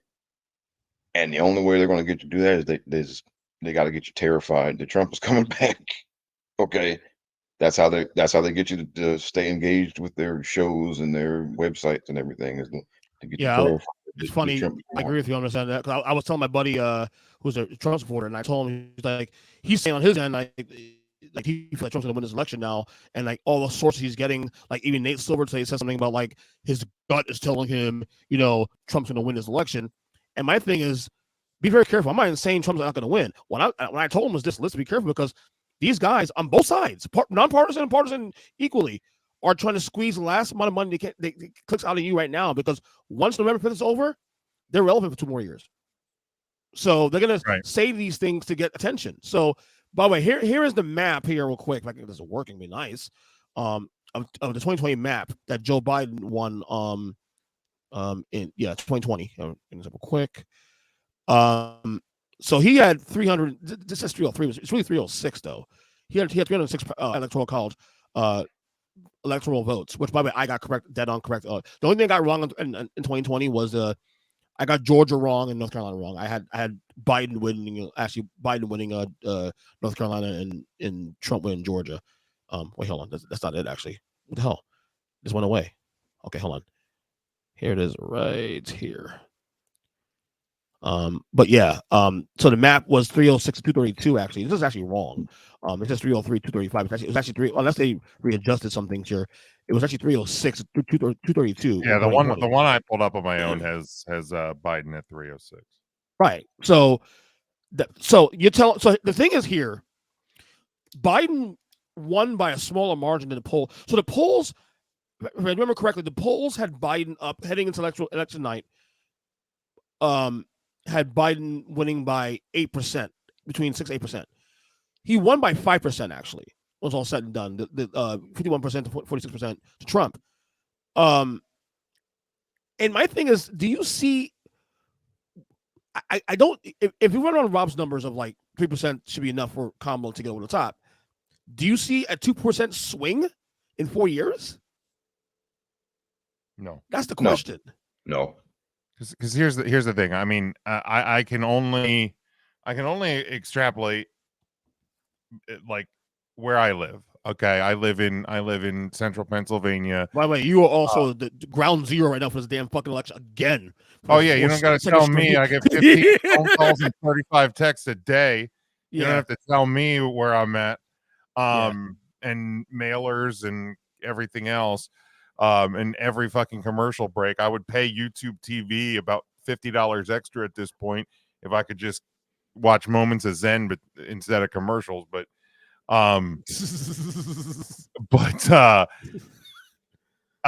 yeah, I mean, I can only go off what I see. You know, like we are west of Philadelphia, we are east of Harrisburg and Pittsburgh. We are in a area here that is usually always red, right?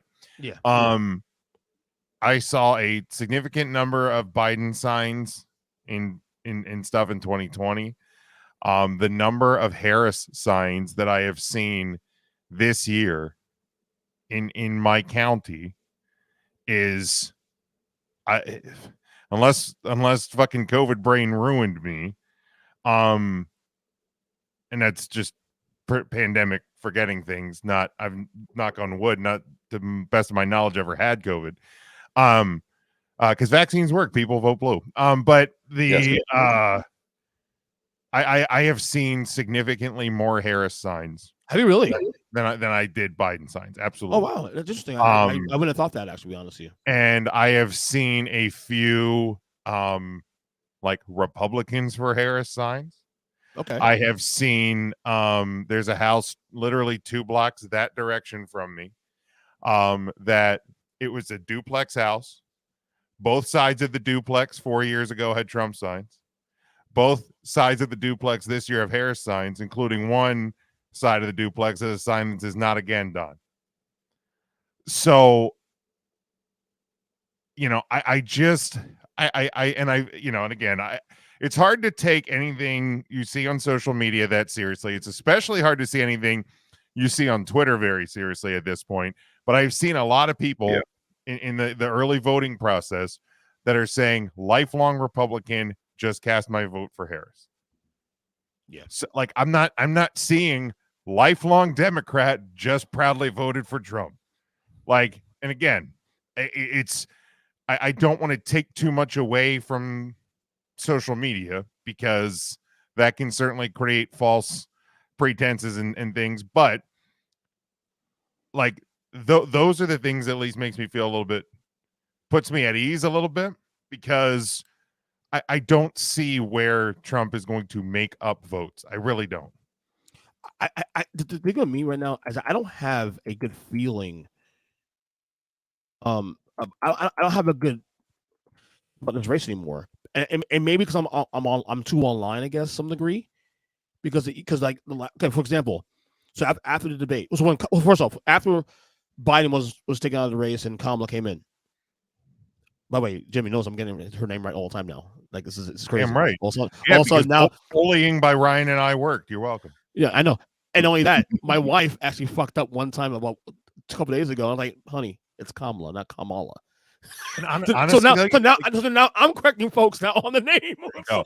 But honestly, what I've actually done too, because a friend of mine that I work with, she pointed out that like if you look over history, whenever there is a strong female candidate, whether it's president, national level for other things, like the media tends to call her by her first name, where they call male candidates by their last name.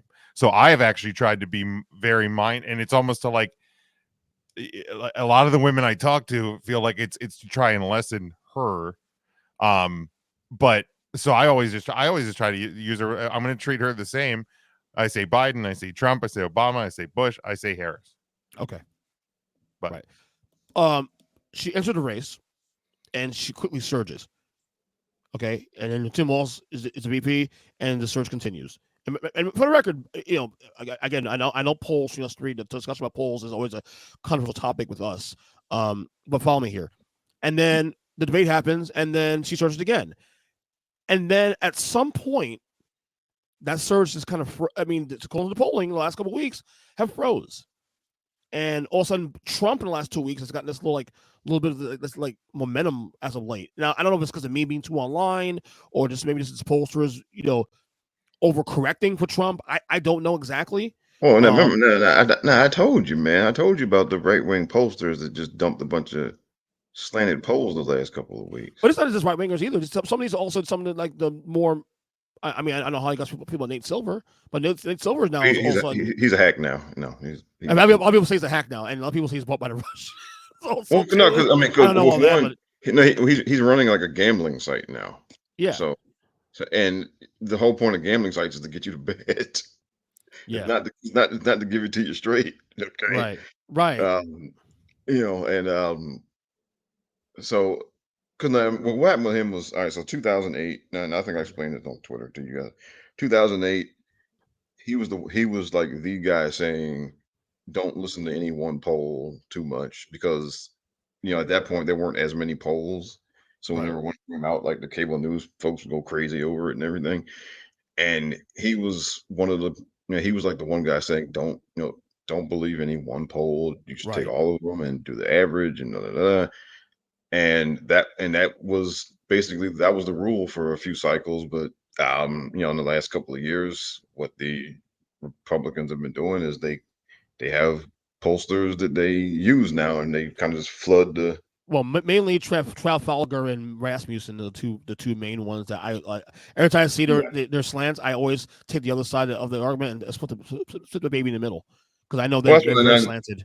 But another thing is, even like some of the polls that aren't like necessarily right wing fostered, like I've explained how the sample sizes or the sample makeups are just bad for a lot of these things, and how they'll have just contradictory results, right? I mean, like in a lot of those polls, like Biden would be barely winning or not winning voters under 30, and then he would be winning with seniors, right? And which is insane.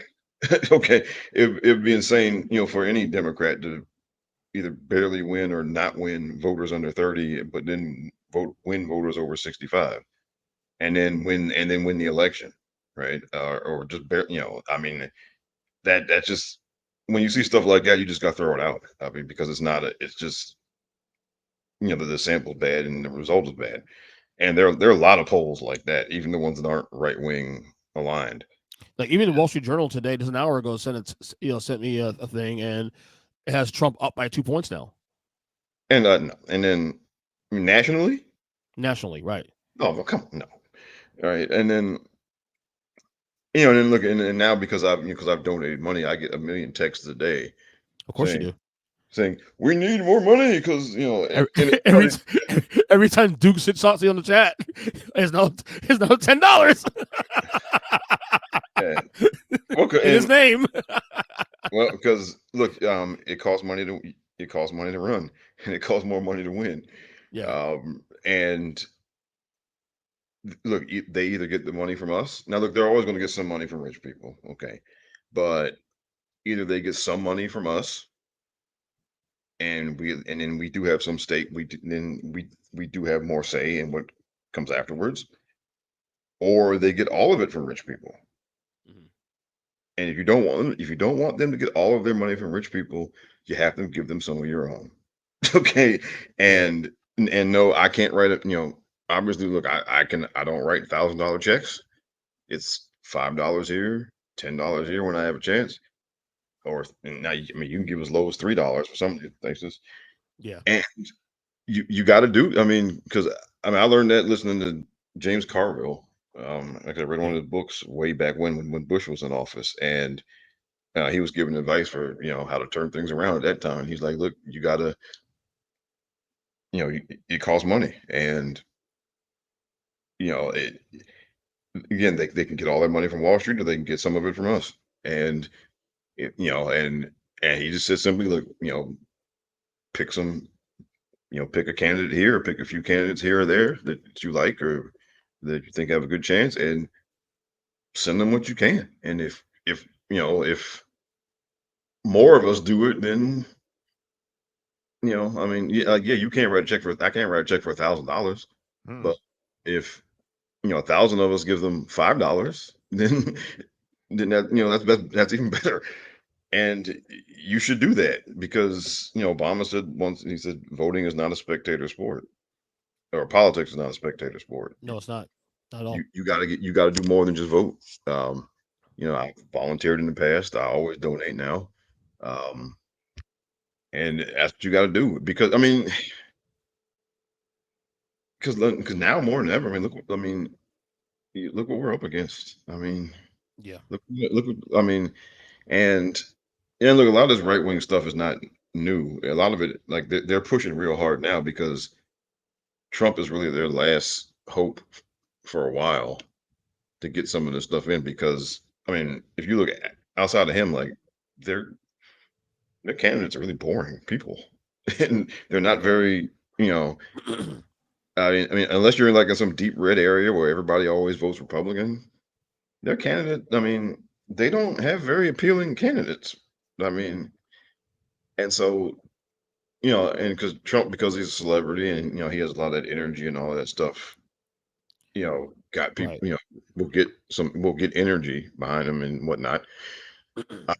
But because look, if Hillary ran against Ted Cruz, she would have ran him out of the building, or against Jeb Bush, or because those guys, they're boring people, and they're not very, and there's nothing, they're not very appealing people. But this is what worries me about this campaign, though, for Harris, though. Unfortunately, I mentioned earlier about there's been according to the polling, it's been a little bit of a freeze, and maybe it's just people trying to squeeze money out of this before the elections, comes to a head in 2 weeks. But the thing, so obviously the campaign numbers have kind of frozen. It got to 49-50%, and then now it's kind of 48, 49 now. And that's kind of, and we got into a discussion about this a couple weeks ago, the Cheney endorsement. Now, again, take the endorsement. I'm okay with the Cheney endorsement. It is what it is. Okay. But I think having Liz Cheney stump around for her is not a good look, man. And it's alienating a lot of voters, even in the party itself. And the polling, again, controversial, yes, to all of us, is sort of reflecting that now, because the numbers have kind of petered out since then, since the Cheney endorsement happened. And then on top of that, Liz Cheney's on stumping for her now, three different states in the last couple days. That's not very popular, even in the party, even with leftists in the party, especially too. Do you really think anybody's going to not vote for her? Do you think anybody who was? I think there are some people. No, I don't. I don't know if I believe that. I don't. Because here's the reason why, Rob. Because I think a lot of Democrats, a lot of liberals are so moralistic in that way that No. they'll bite their nose to spite their face sometimes. Like in No. 2016, for example. Well, No. I can't say no because it happened in 2016. I can't say no Well, because those- I've seen it before happen in the last 10 years. Okay, and then that wasn't because some Republican endorsed Hillary. That was because there was a bunch of misinformation about Pizzagate, and there were a bunch Right. So they stay home. there were stories in the news every day. No, correct. And I'm with 100% with Okay. you, Rob, on that. 100% with Okay. you. But they Okay, stay so home. now that is not going to happen. Okay, that is not going to happen because Liz Cheney, and because hell, most of the people don't even know who Liz Cheney is. Okay, trust me, Liz Cheney endorsing Hillary is not going to cause people who are going to vote for Harris to stay home. That is not going to happen. That is I'll not, be right, but I don't know. I think it's not going to happen. I just don't think it's smart campaigning on and leaning into someone who's been. I don't think it's even arguable at this point now. He is the worst vice president in the history of this country. Dick Cheney was, and leaning into warmongering Dick Cheney is so antithesis of who the Democratic Party should be anyway. I think that no, I don't. that's why I'm no, a little worried about that. no, And no, the no. numbers of kind of. No, But see, no. I think you're looking at it from Go ahead. the angle from the wrong angle. I think that the whole the net positive of all of the Republican endorsements that she's been collecting stares at George W. Bush in "What the fuck are you doing, you idiot?" Although born, lived, and continues to be a coward, so I guess we shouldn't be that surprised. Exactly. Former Bush voter here, so I got it. Oh, I campaigned for him in 2004. I did canvass for him, yeah. But you know, I think that the purpose, the benefit, the benefactor of those, it's not I think you're looking at the micro. The macro of it is look at the pages and pages of career Republicans, both in and out of his freaking Trump's circle. I agree with that part. Do not vote for this man. The problem, so like you're looking at you are hyper focused on Dick Cheney and the Cheney person. Yeah, like, and I think that's I don't think that's a factor. I really don't. Now, will there be handfuls of people that it may change? Sure, but that's it's not. I don't think it's not needle moving numbers. No. And maybe you're right about that. Go ahead, Rob. Go ahead. And also look where they're campaigning. They're campaigning in Texas. Why? Because they see an opportunity. Cheney's not hated in Texas. Okay. You're thinking that everybody hates Dick. Everybody. There are especially people in the national security sector who are still loyal to Dick Cheney and still loyal to his way of thinking. Okay, about the world, especially when it comes to military matters and such, and in the intelligence community. So going out there with Liz Cheney is having Dick Cheney co-sign it. That's basically giving some of those people. That's basically telling some of those people, like, hey guys, it's okay to switch this time. Okay, it's okay. But is he the guy of that family? The guy that wanted to tell you that though? Well, but he's not doing it. He's not doing it though. But to your point.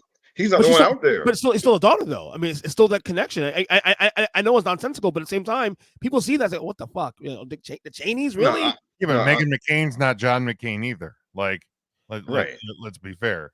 Yeah. Right. I mean like to Jim's point about George Bush, I mean, Bush had more impact than Cheney. You know, Bush's ratings leaving office was, what, 25%? Well, I think honestly, that is to send a signal to Republicans who really don't want to vote for Trump, but they're afraid to step out there and say so. You got to look at the bigger message in it. The bigger message is I get the message, and that part I've always understood, even 2016 and 2020, never Trumpers. I totally get that. It's the who in that party is you're leaning on is what I have problem with. Liz Cheney is not trust people. First of all, fewer people know about her than Dick Cheney because she was not the vice president.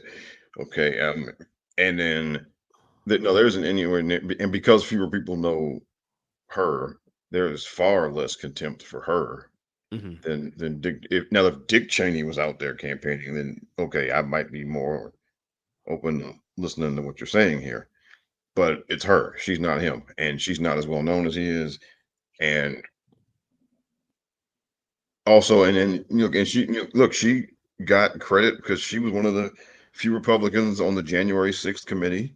She's been speaking out against Trump and against what he for years. And she sacrificed her seat in Congress. She could have kept quiet and got along, and she might be Speaker of the House right now. So she sacrificed her whole political career, opposing Trump. So she's earned, what little bit of kind of, head nodding or whatever she gets from us. She earned it. This, this isn't a stunt. She earned it. Okay. And so, she has paid for opposing Trump. She paid the price for opposing Trump. Okay. So she earned it. All right. Like, it's just weird. My word, optics. It's well, the put it like this: it's the people who are most knowledgeable about her also know that she paid for this with her career. Okay. And she paid for it. All right. She's not somebody, because a lot of those never Trumpers didn't sacrifice anything. But she did. So, she's earned that spot on the stage. Okay. Yeah. And again, the people who know the most about her who are most aware of her know why she is where she is right now. And they know that she was on January 6th committee. They know that she, has been opposing all of that stuff from Trump and his people for all this time. And they know that it cost her political career. My issue isn't necessarily the Republicans and stuff and trying to get the court that vote. My issue is more so, do you alienate potential Democratic voters who are already on the fence? And look, we discussed this last year. We did this roundtable around this time. The Gaza issue, as I told you, still looming ahead. It's still looming right now on October 24th. Right now, as we do this podcast, 25th, 23rd, whatever. It's still looming. And again, Michigan is front and center. The state that will, one of the 3 states will decide this election, and that's the state that will tell you if voter apathy will happen. And because there's a lot of voters, Arab Americans, who not saying going to vote for Trump, but going to stay home because of the Biden administration and their stance on how they've been handling this, and Kamala Harris not necessarily doing enough anyway. She's certainly, in my opinion, showing more resistance to getting a ceasefire, but not enough for satisfaction for that demographic in Michigan. And again, I think the problem with Democrats too also is that their tent is so big that they can't satisfy everybody. Well, you know what I'm saying? Well, I would say to those people is, you might not be satisfied with the way she and Biden have been dealing with it. Yeah. But Trump will let Netanyahu turn that area into a crater. Oh, without question. He's worse than anybody. So, I agree with him. I mean, so it's, you can go with the people who are at least trying, or you can go with the guy who will let Netanyahu do whatever the hell he wants. I agree 100%. Okay, so that's your choice. And look, I don't think anything is going to change really there until as long as Netanyahu's in power. So because agreed. And that's so you either go with the people who are trying to get something out of there, trying to put some guardrails up for him or something, or you can go with the guy who's just going to let him do whatever he wants. I mean, those are choices. That's simple. Jim, any thoughts on the Gaza thing? Yeah, I mean, I know, you have people there, and we've talked about this. But my whole thing is like I haven't deep dove the numbers or anything like that, but like, right, I've never seen like actual tangible proof that this issue has caused a negative swing to Biden or Harris. Exactly. Yeah. And that's So, because that's the thing is if there's not tangible proof that it's impacting them. Yes, there again, look at the thing we were just talking about. There may be handfuls of people that either are going to vote for Jill Stein or they're going to write in Daffy Duck or they're just not going to go out and vote because of this issue. But I personally haven't seen anything that has said, okay, since the whole in the last year, this issue has taken Biden/Harris from a 49%. I'm just making up numbers. 49% in Michigan to 46% in Michigan. Like I haven't seen it. I personally haven't seen it. So yeah, again, there will be people to do it, but then there also will be people that say, I'm not voting for it because of this. But then when push comes to shove on November 5th, they go, well, if I don't vote for her, bad thing, even worse things are going to happen. And they're going to make a hard choice because, yeah, I mean, literally, how many ceasefire attempts have there been and have gotten derailed because Netanyahu's holding out, hoping that Trump gets elected? Yeah. And then the other thing is that again, this is another thing where the people who are most knowledgeable about this stuff, about what's going on over there, know exactly what we just said, right? I mean, there isn't there aren't that many people who are as tuned into this stuff who don't know the difference between the two on the issue, right? If now look, if there was a large number of people who were like really passionate about this and really tuned in about it, but didn't know the difference, then that'd be different. But this is not the case. The people who are really big on this issue are extremely online people. Okay. And there's another one of those things. And also, I mean, look, just generally speaking, in terms of this country, our country, generally speaking, the general take is that Israel has a right to defend itself. And that's because we've been taught that, that's what we've been taught here for all our lives. Right. And now some of us have, have a more nuanced or complex or muddled view of what that means in 2024. But the general sentiment is if you're on the side of Israel defending itself, in general terms, generally speaking, in this country, if you're on the side of Israel has a right to defend itself, that's a winning position. That's what most people think here. Okay.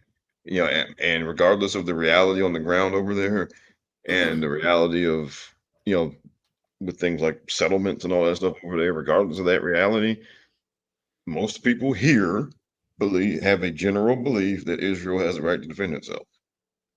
And if you don't fall, if as long as you fall within that lane, it's a non-issue for most people here. It really is, and I'm not saying that's the right. I'm not speaking to the morality of that.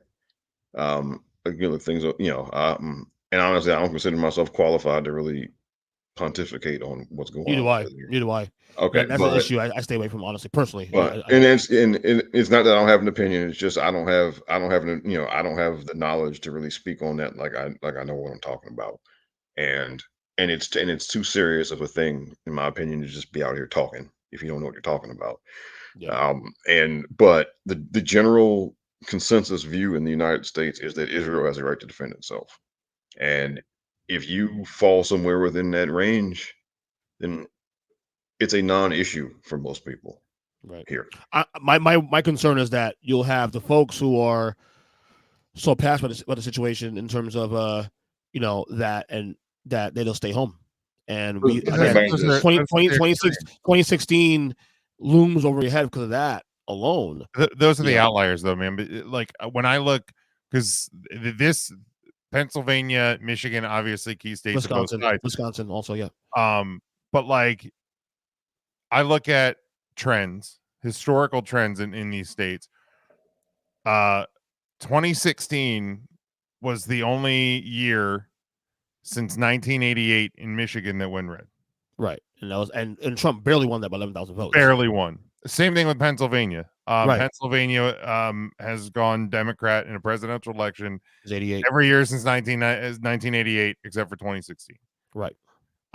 So yeah, you're going to have fringe people, you're going to have extreme people that don't vote for president, don't, like I said, they're going to write in Daffy Duck or, Kim Kardashian or whoever. But I think as the next 2 weeks, hammer down, I think there's going to be a lot more of those people that say a lot of it. Because again, it's easy to say things for the last year. And I think Rob and I both even said that when we were on this show in November last year, when this whole thing broke out. It's like you can say a lot of things, but when you get in that booth, it's just between you and that sheet of paper or that computer screen, and you and God or whoever your higher power is. And if you don't believe in a higher power, just you and a piece of paper. But here's what worries me though, Jim, about that with Pennsylvania though. The margins are shrinking. Like you look at by like Obama against McCain in 2008. So he won by 10%, a 10% margin in 2008. In 12, he won by 5%. Yeah, 5%. And then in 16, that's when Trump came in and won by less than 1%, but it was close. But then even in 2020, where Biden did win, that was a nip and tuck race also too. That's less than 2%. So we're playing with margins here now at this point. Like, it's not like the Democrats have they've had a big margin, but that's been wiped away now in the last decade or so. So we're doing little margins here now. Well, I mean, again, at some point you get, at some point you got to be accountable for how you vote. But there are a lot no, but I'm just saying at some point. No, brother, I am with you 100%. Okay, there comes a point. I mean, look, man, if and I'm just going to, and if a large enough percentage of white people want the fascist in office, he's going to be in office. Okay, that's what it is. We can talk about all these little pockets of people here and pockets of people there. Okay, at the end of the day, and that's what it is. All right, because look, I mean, white voters are the only ethnic group that go Republican nationally. They go, and so if enough of them want the Republican, that's what it's going to be. All right. But there is a disconnect somewhere with Democratic. Certainly in Florida, for example, I'm seeing it here in Florida for the last probably 10, 15 years now, maybe longer. But there is a weird disconnect with Democrats. Like people just hate the Democratic Party. Even but that's about conservatives. We're talking like people, just regular people who would probably normally vote Democrat in a normal election years back, just hate liberals and Democrats. I don't know what it is, man. It's weird. Well, it may not be racism, but it might be the homophobia or transphobia. I mean, it might be that. Okay, because would be the elitism also too. The elitism, because I hear all that. Where's the elitism? I mean, Trump is a damn. See, Republicans elected a celebrity. I mean, where's the elitism? Again, I don't disagree, but this is what I hear. I mean, but okay. So wait a minute. Let's run through the last, several Republican nominees here. Okay, Trump is elitism on steroids. All right. Mm-hmm. Mitt Romney is elitism on steroids. More steroids, actually. Yeah, and John McCain is like a third generation military officer. Okay, so he may not have been elitist in his demeanor or whatever, but he's elitist by pedigree. Yeah. And then you have the Bush political dynasty. You have Ronald Reagan, who was Hollywood actor and governor of California. So, and on the Democrats side, we had a peanut farmer. Mm-hmm. We had a guy who grew up dirt poor in Arkansas. Jimmy Carter. Yeah, and so Jimmy Carter, Bill Clinton, Obama grew up poor. Joe Biden grew up middle class, working class. Okay, yeah. I mean, Hillary was not some rich girl growing up, and John Kerry was a Vietnam veteran. I mean, and I'm sorry. So, where you get, I mean, I think it's a sign that propaganda works, because yes. as Oh, much yeah.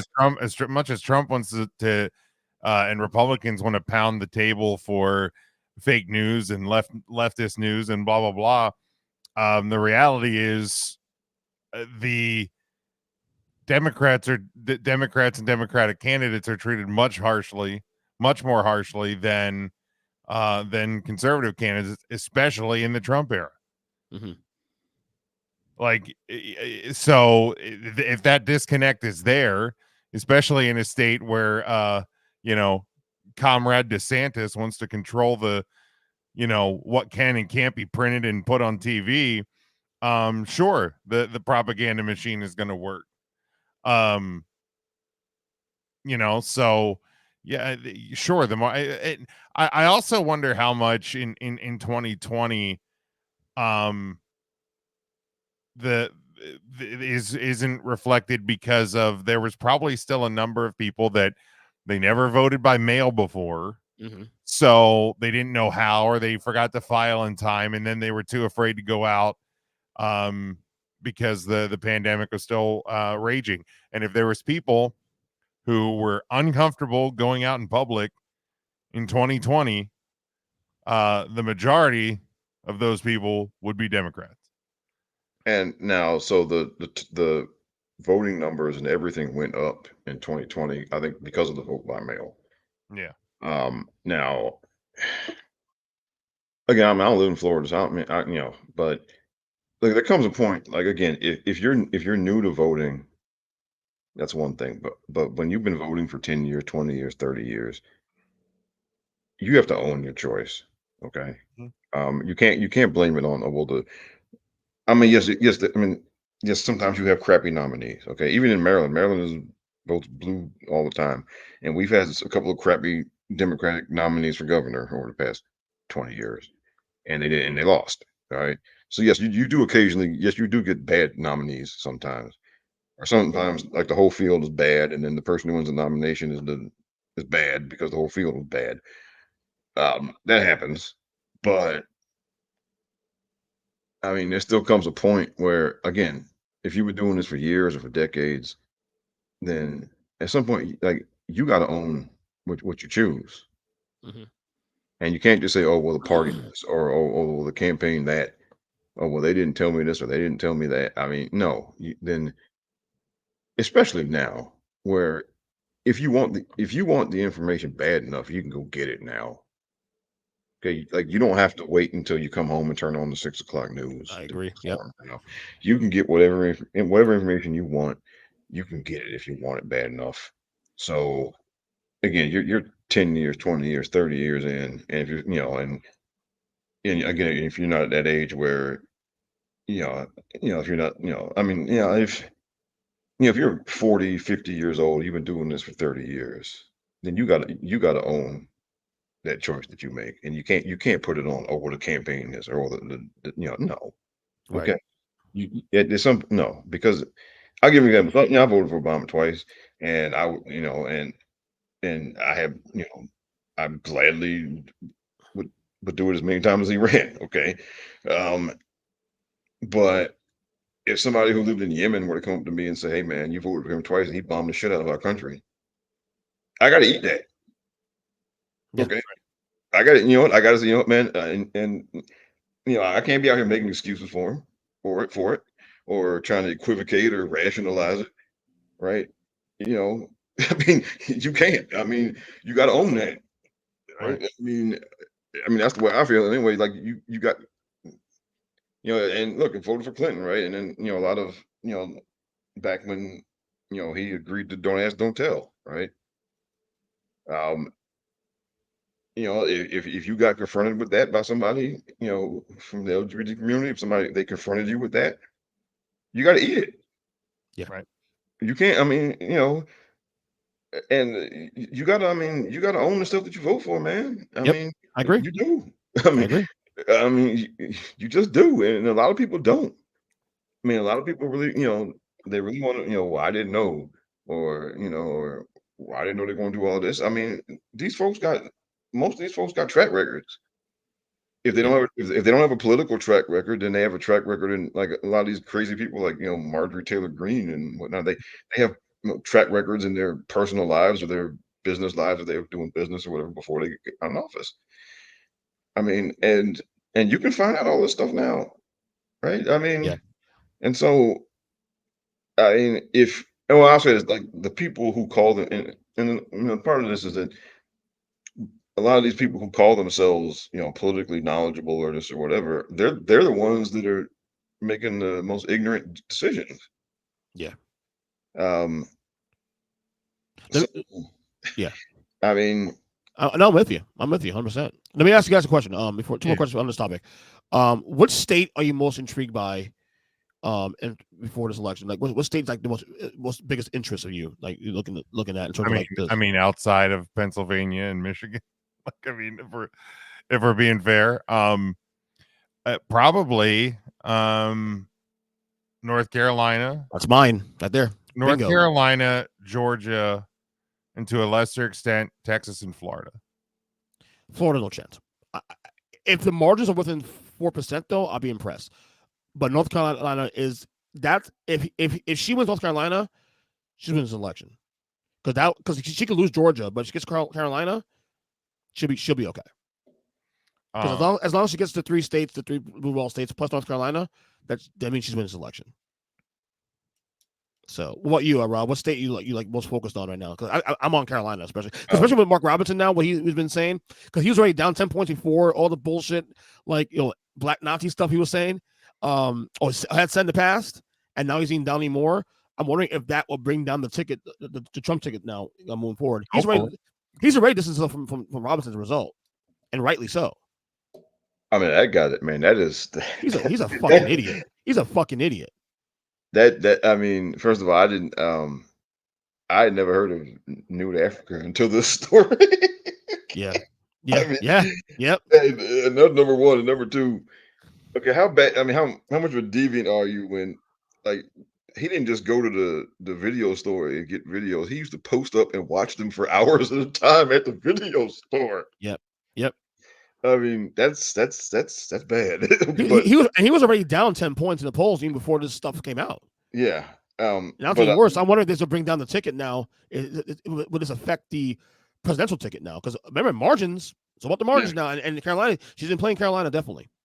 Well, the state I'm honestly, for me, it's Texas, because actually on my own show a couple of weeks ago, I had a buddy of mine, Twitter friend of mine, who is in Texas, and he thinks, just based on what he's seeing, Allred has, he said, a puncher's chance at beating Cruz. They're virtually tied right now.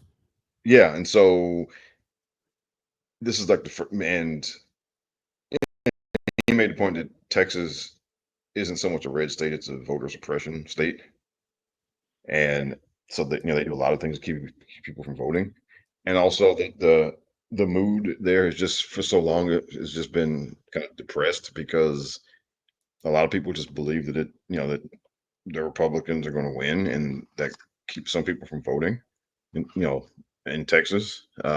Which on the blue side or on the red side? People who would vote Democrat, a lot of them just think that there's no chance of winning, and they just don't bother.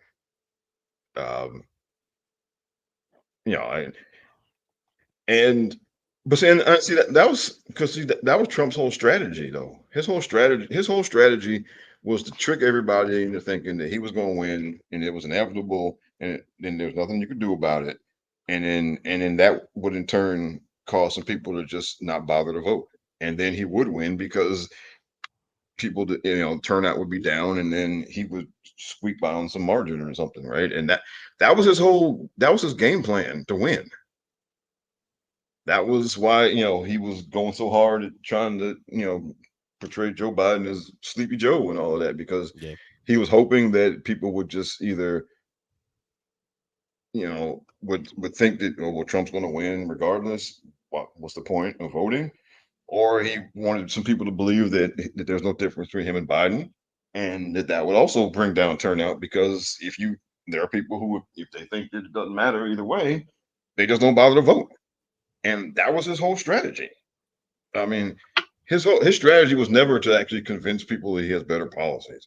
His strategy was to press turnout and to get people to trick people into thinking that he was going to win, because there's always a group of voters who they just vote for who they think who's going to win. Yeah. And those are like the momentum voters or the vibes people. And his whole strategy was to get those people to vote for him, and then to get a bunch of other people to stay home because they figured there was not any point to voting. Yeah. And that was his game plan to win. And Texas has threatened to be purple, and we see a couple of cycles where there's been some momentum. Beto O'Rourke run for Senate a couple of years ago, and but obviously Ted Cruz is very unpopular on both sides of the aisle, honestly. So people vote for Ted Cruz just do it because okay, I'm gonna vote red, but I don't like the guy. Kind of the same thing.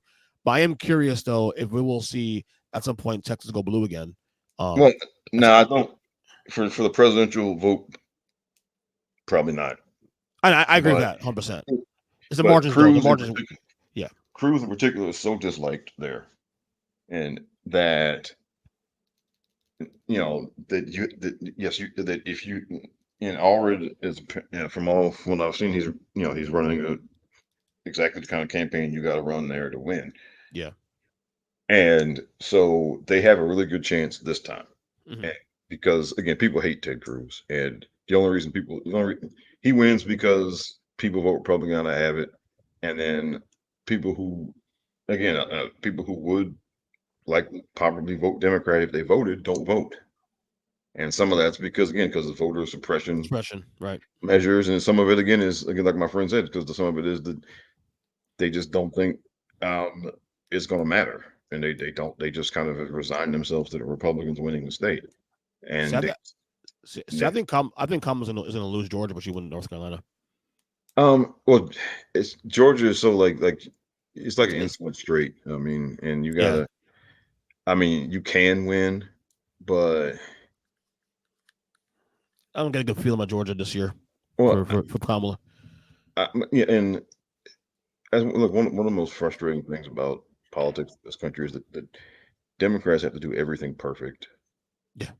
And as I told you, started this segment, like Democrats are more moralistic. They'll bite their nose and spite their faces always. But in terms of like even like the media coverage and all of that. Look, like all this crazy stuff Trump has been saying. It gets just like fucking media. Of course it is. Yeah.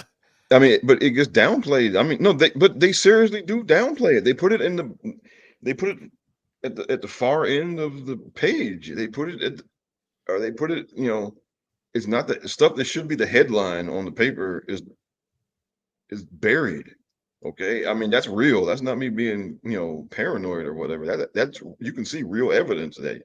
You can see real headlines where, when he started talking to us about Arnold Palmer and they just say, well, got a huge hog. Right. And then you that was good. And you read and some of the headlines you read is like, well, Trump made colorful comments. Right. And so that, I mean, I want my generals to be like Hitler's generals, which also hilarious because there was ones that like ended up like fucking wanting to kill the guy. They of course just ended up in, either dead or in prison, but so where those generals will end up anyway if Trump gets reelected. But like even something like that, I want my generals to be like Hitler's generals. Any media talking about that quote this week? Nope. I've heard very little. I've heard some of it, not to the extent. Now, that being said, there is something I saw on social media that there is supposedly a possible breaking news story coming that journalists held on for 2 weeks now. I don't know why they're holding on to the fucking story. If it's that much of a probably story. The only reason they're holding on to it because I did see there was that like one video though the one guy saying that he is holding a story or working on a story. The only reason it would be in my mind that it's being held is because they have to double cross every T and double dot every I about 1,000 times over if you're going to drop this thing. Yeah, so like there's like a story that a bombshell that could be dropped very soon, and apparently the campaign is scrambling and panicking. Which campaign? I didn't. The Trump campaign. Trump campaign. Oh, I haven't heard about this. Now there's something that broke on the Republicans against Trump Twitter feed. I don't know if this is the story. But basically, what it says that Donald Trump apparently groped a female, and she met her through Jeffrey Epstein at Trump Tower in '93, and there's supposedly video evidence of this thing. So there's that. I don't know if that's the story though, but that's something I saw. There's also something I've seen that more recently that he was caught inappropriately touching a female minor who was the daughter of one of his high dollar donors. Right, that too also, yeah. So now I wonder if like Elon's trying to suppress this thing on Twitter. You're goddamn right he is. Yeah. And that's a whole nother aspect to all of this too. Yeah. So look, look, there was a time where complaining about the media was loser talk or whatever. Now, and for me, look, my awakening was back during like the run up to the Iraq war when a lot of those, CNN and MSNBC and all that, they were just flat out cheerleading. And because when Phil Donahue got run off the air because he had a show on MSNBC and it was doing pretty well, and they got him run out of there because he didn't support the war in Iraq and he asked questions. Okay, and honestly, and it wasn't until like the MSNBC finally somebody there saw that there was some money to be made going in opposition. That's when like Keith Olbermann blew up and everything back then. But for the longest, just seeing that, they just, that did it for me. And then, I started paying more attention into just how they just kind of hand wave stuff. And that you can just get up there and lie. And now every day on Twitter, now you see these clips from CNN. That guy was it Scott Jennings or whatever. Yeah. And every day he says this is outrageously false stuff. And then it's like, okay, but y'all keep bringing him back. Right. There comes a point where if you're, and look, it's that type of stuff. Like basically, it's a work, Well, the saddest commentary, because I when I saw chatter about the potential, whatever this bombshell is, and I was talking to a couple friends of mine, Harris supporters, and the response from both of them is Trump supporters won't care. That's the other thing. They won't. Like when it comes out, they won't, like actual Trump supporters won't care. They'll say it's fake, it's AI, it was a setup, it wasn't really him. Because again, he can do no wrong. Earlier this week when Trump went to Asheville and disrupted, everything there because his motorcade and security and all that has to come through. And there's literally people who are trying to rebuild their lives who are now at a gridlock for hours because they went out to get supplies or they went to the store or whatever. And now they're stuck in gridlock traffic because, he has to make a campaign stop to try and make himself look better. Right. And when I posted about it, there's a friend of mine who is a Trump supporter that laughed at the post. Like, we heard about how, Biden and Harris are only giving $750 to these people, perpetuating that lie. FEMA ain't helping, perpetuating that lie. But then when you actually have people in Asheville going on social media saying, this is a fucking disaster. Like, this asshole, why is he here disrupting our cleanup efforts? And a Trump supporter laughs at it. Like, you know what I mean? And that's the bizarro world where we're at. Because I'm voting for Harris. I voted for Biden. I voted for Obama. Mm-hmm. I voted for Hillary. But like, I'm not, they're not without blame. No. And well, let's go back. Like when the Monica Lewinsky stuff happens. Yeah. There was serious, there were people, diehard Democrats who were dead serious that Bill Clinton should resign. I remember that. Okay. That was a serious He debate. got more popular after that whole thing. To be honest with you, Well, because his numbers went up to the roof. Actually, because one, I mean, because once you find out what the other guys were doing, I mean, Newt Gingrich, don't know if you're married to Newt, don't get cancer. And Mhm. because he's like a two-time offender on that one. Yeah. And then the guy who took over, Newt stepped down because he got busted, and then the guy who took over for Newt had to step down because he had messed around too. And so all these other guys are all out here messing around, and they're pointing fingers at Bill. I mean, so yeah, I mean, but there was serious, people were dead serious that about Bill resigning, even though, I mean, presidents fooling around in office is not it didn't start with Bill Clinton. I mean, Mhm. right. And that's not to endorse that as behavior, but it damn sure didn't start with Bill Clinton. But there were people seriously, believing that he should step down. And so, and look at Howard Dean. Howard Dean, his campaign came to an end because he yelled into a microphone. Just so stupid, by the way. Actually, because in 2004, I was volunteering for John Edwards in 2004. Oh my God, And really? that was a really wise decision on my part. Dude, Actually, he seemed like the golden boy until he well, wasn't. Yeah, for real. Yeah, for real. actually, it was fine in 2004, but 2008. Oh wait, was when you got when fucked. he messed up. But in doing that, I met some campaign people, and and got a little insight into the inner workings. And Yeah. Dean was hated by a lot of the media, and so he yells into a microphone, and basically that was like blood in the water, and they jumped on it, and he got run out of the primary because he yelled into a microphone. Okay. Mhm. So when I see that, and I remember that, and Biden way back in '88, he got, I think he got caught plagiarizing something or whatever, and that ended his primary campaign in '88. Yeah, exactly. So I mean, stuff Thank like you, that. Jim.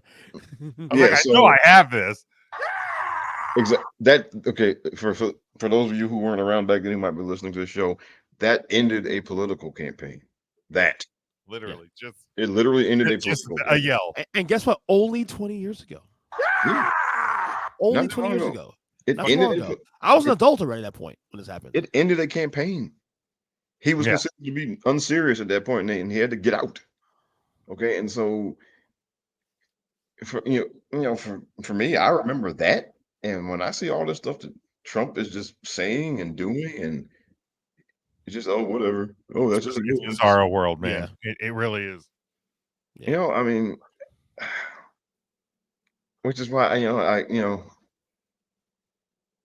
and yeah, just I it's the deck is stacked against the Democratic Party. It's nationally, and I mean, you got people on the on the Republican side asking for Harris to prove she worked at McDonald's 40 years ago. Right. I mean, Trump hasn't released medical records and God knows what else, but you can't find a W-2 from 40 years ago from McDonald's. Like, what the fuck are we doing? And then like, what are you supposed to what's that supposed to prove, right? Yeah. And again, we talk about all this stuff about elitism, and like Biden was one of the poorest senators in office. Okay.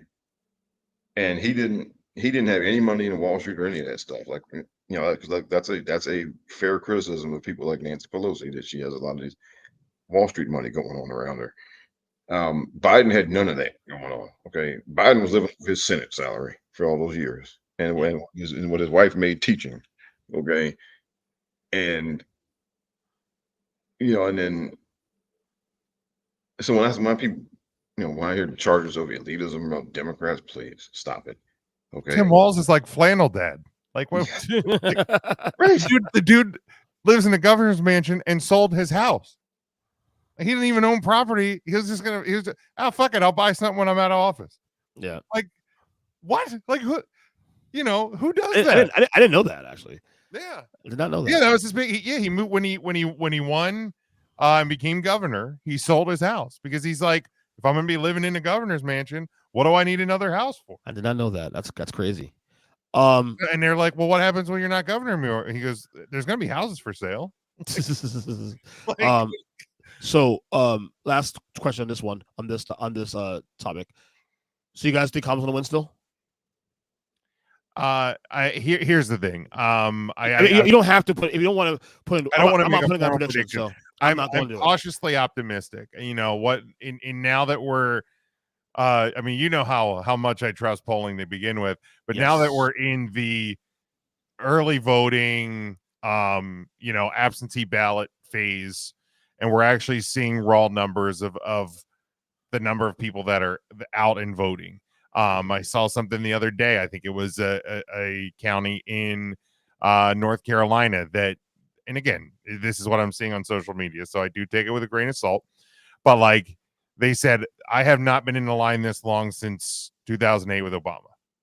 Like, and there's in Texas, North Carolina, Georgia, like every state that has early voting, I have seen, you know, reports of lines people haven't seen in 12 years.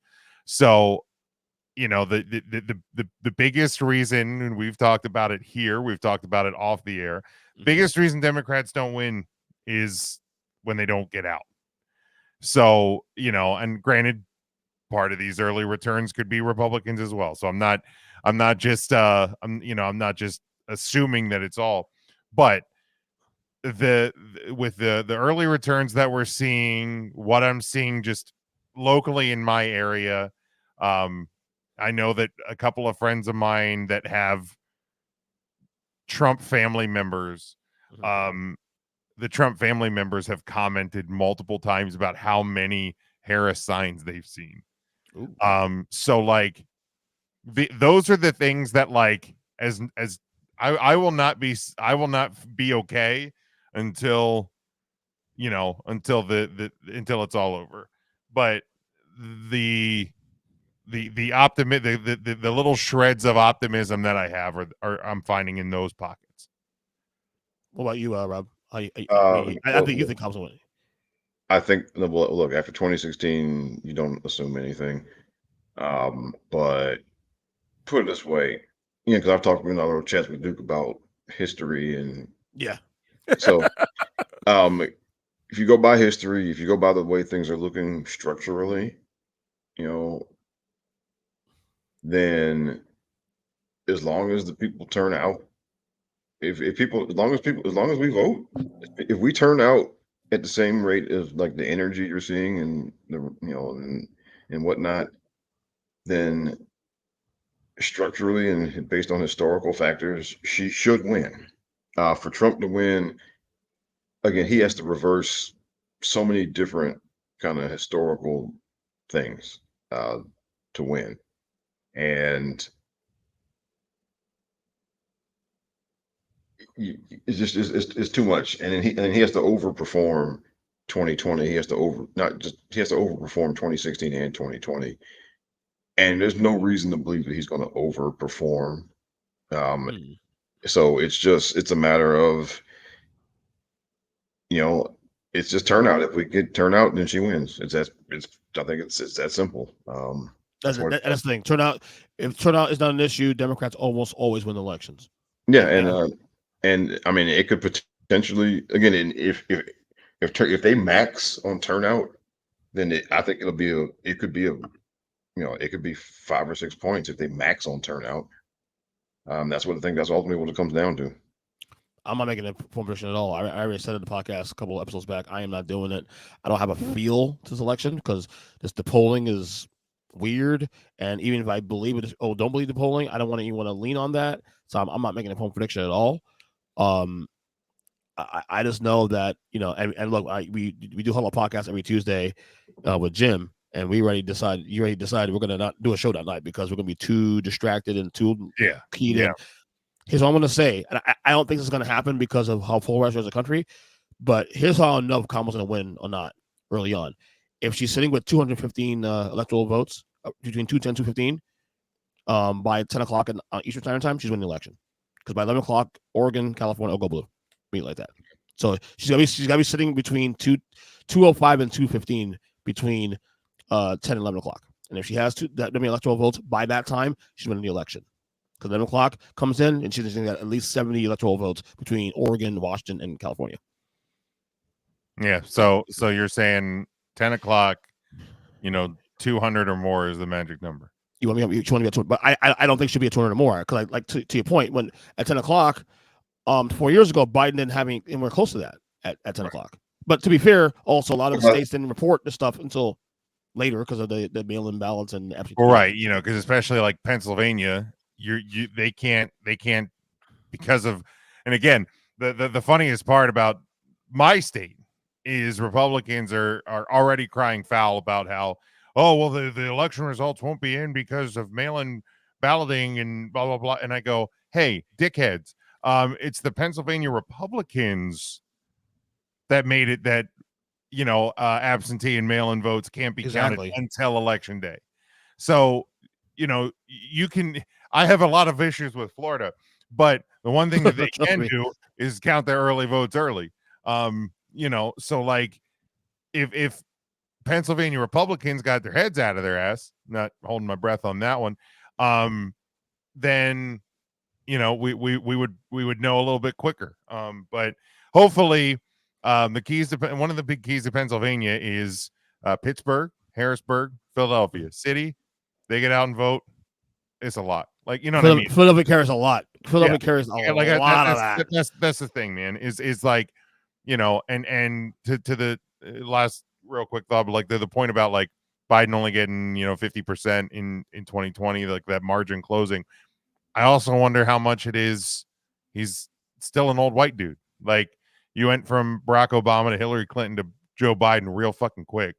I don't know if the impact to the right sector of voters in the Democratic Party changing late in the game to Harris we'll get those numbers up too. That's my hope. But it's certainly, as you saw, I mean, we were organized last year about Biden being in the race. You saw the poll numbers again.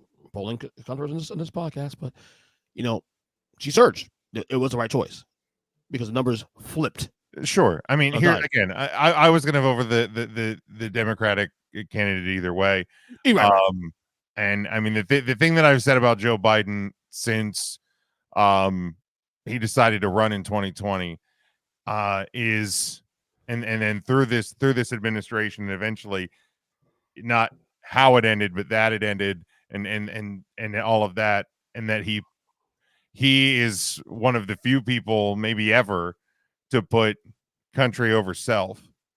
And history will remember Joe Biden a hell of a lot better than a lot of people are treating him currently. Probably, and they should, because we are polarized though. So I don't know. I have a lot of faith in that anymore. Well, that's why I said like history books, not people's bias. And to that end, I mean, I think one thing the Democrats have to do is Democrats need to do the same thing that Republicans did with Reagan, which is you got to do the full on just campaign, talking about how great the guy is from here on out. We don't do that. Right. Yeah. And that has been a major strategy of Republican politics since Reagan got out of office, that they go around telling everybody how wonderful he is, or he was. And we should have been doing that about Bill Clinton. We should be doing that about Obama, and we should do it about Joe. Because that's because if you don't say it, people do forget. Yeah. I won't stop singing his praises. I'm thrilled to vote for Harris. I think she's going to be fantastic if she wins this election. But man, it broke me up because of the way it went down. Like, if this was the plan from the beginning and we find out years from now, Joe had this in his back pocket, let's get through the convention, they can slander me all they want, and I'm gonna walk away and hand the keys over. But like my whole thing was, and I was talking to Ryan about it the other day. If like let's say the ticket didn't change, my whole argument the whole time is if it's not going to be Joe, it's going to be Harris, right? If it's not going to be Biden, it's going to be Harris. Right. So why not just vote for the guy who's already here and whose administration is kicking ass, and then if there comes a time where he can't anymore, then you just hand the keys over anyway. Yeah. Like, you know what I mean? Like, you know, well, we if are you lucky. If you compare it to like a family situation, well, what happens when grandpa can't drive? You take the keys away. Well, Right. if she wins too, also, I'll say it again, like the debate being as early as it was definitely the catalyst, because I don't think they make this change if it goes by the standard, schedule of debates, which is normally in September, October. Which that was really bizarre to me that they had a debate that early as it was. Correct. It makes you wonder if they put it. It makes you wonder if, in fact, this was the plan all along. I mean, I doubt it, because look, no president wants to serve one term. Nobody goes into office saying, "Okay, I'm just going to do one term." Okay, Right. Nobody wants to change the, the campaign that late either, because historically it doesn't work. Yeah. Yeah, and then exactly, and so it's like I don't, to this, I will not accept the way that they treated that man within the party. Yeah, I'm sorry, never, man. never. And and because all these people magically, after that debate, all of these people, now they have a problem with his age. Right. Now they have a problem after the debate. Now What haven't you heard since he dropped out? Because media and stuff about Trump's age. And look, and also if Biden's mind is going that if he's that supposedly that far gone, he should have left office. Right. They just so if you, I mean, so you can't say, I mean, like these people, they panicked because of that debate. Yeah, he was in Germany last week, late at night after flying into Germany, taking questions from the media, answer them super strong, and you got Trump out here talking about Arnold Palmer's dick, but it's Biden's brain that's a fucking jello, right? Yeah, and so again, and also remember the people who were yelling the loudest during the dropout, they did not want Harris. They wanted to do that. They wanted to do that funky, primary. Yeah, and which would have been a disaster. Okay, because you don't do that, because if you were fully in support of Harris, you would not have floated that idea. The only reason you float that idea is because you want to get somebody else in entirely. Yeah. Yeah, you're too late in the game to do it. And if you want to talk about bad optics, forcing out not just the president but the sitting vice president, forcing both of them out to nominate and to for a handful of people to pick some, and also else. a black female. Yeah, and you're going to force her out to pick been a white guy. Yeah, awful. You want to talk about optics? Bad optics? Oh yeah, bad optics definitely. It would have been over. It would have been over at that point. Yeah, because no doubt about that. Which is what, and look, every Democrat with half a brain knew that, which is why I'm sure. Look, I'm sure some of those folks were asked. I'm sure I'm sure they asked Shapiro, and they asked Gretchen, and they asked a couple of other people, and they probably all told them like, hell no. Yeah. Because you don't because when I said when I was on with you a few months ago, Ernest, that again, looking at history, making those type of switches, it never works. Yeah. And now it never worked before, because there are always these contested, messy things. Well, 1968, for example. 1968, or even when somebody was challenged, like in 72 was a mess. Kennedy primary and Carter in 80 was a mess, and that helped. Oh, it was a mess. Yeah. So, and then you can even look at, you can look at like in 1992, you had like Pat Buchanan and Pat Robertson challenging, Bush 41. Those things are all, it's just, Reagan challenged Ford in 76. Like those things never, they don't work out. Well, they don't work out because they're always messy and whatnot. Now, in this case, this was not messy, and Biden, I'm, whatever he says publicly, I can almost guarantee you that he waited until, he went out in such a way that he could tell all those people to go fuck themselves in the process. I Yeah. mean, Yeah, pretty okay, much. Pretty yeah. much. Yeah. I mean, like when, so he waited and then to drop out, and then he did it in such a way basically to tell all those people to go fuck themselves. Yeah. Because look, I mean, if you listen to George talk, that's how he is. I mean, Yeah. know. He's really ornery behind the scenes, apparently. Oh, Very yes. ornery. Yes. All right. 3 rapid fire things to get you out here. First things first, WWE. Samantha Irvin. I won't say long time WWE announcer, but she was there for 5 years. She is gone from the company. Your thoughts? Jim, want to go first? Sure. It's a bummer. Really, I think she's definitely personal Mount Rushmore for me. In terms of ring announcers. Probably number 2. Really, if I think about it. And she brought something to that role that that you haven't seen since the Fink and to a lesser degree Tony Chimmel. Like, I mean, Lillian Garcia is really good. Your Mike Romes of the world are very good. I didn't like Justin Roberts when he was in WWF. Okay? Really? Okay. Yeah, Okay. I've never been a fan of his style of ring announcing. But Samantha's fantastic. And seems like a genuine fan. And that's the one thing that comes through in her work, similar to Joe Tessitore now on commentary, is you can tell he has a passion for, the wrestling business. You can put people in a role and they're just playing a role. She's not. She enjoys the product. So, yeah, it's a bummer. I'm glad that I was able to that she was the ring announcer for my first WrestleMania.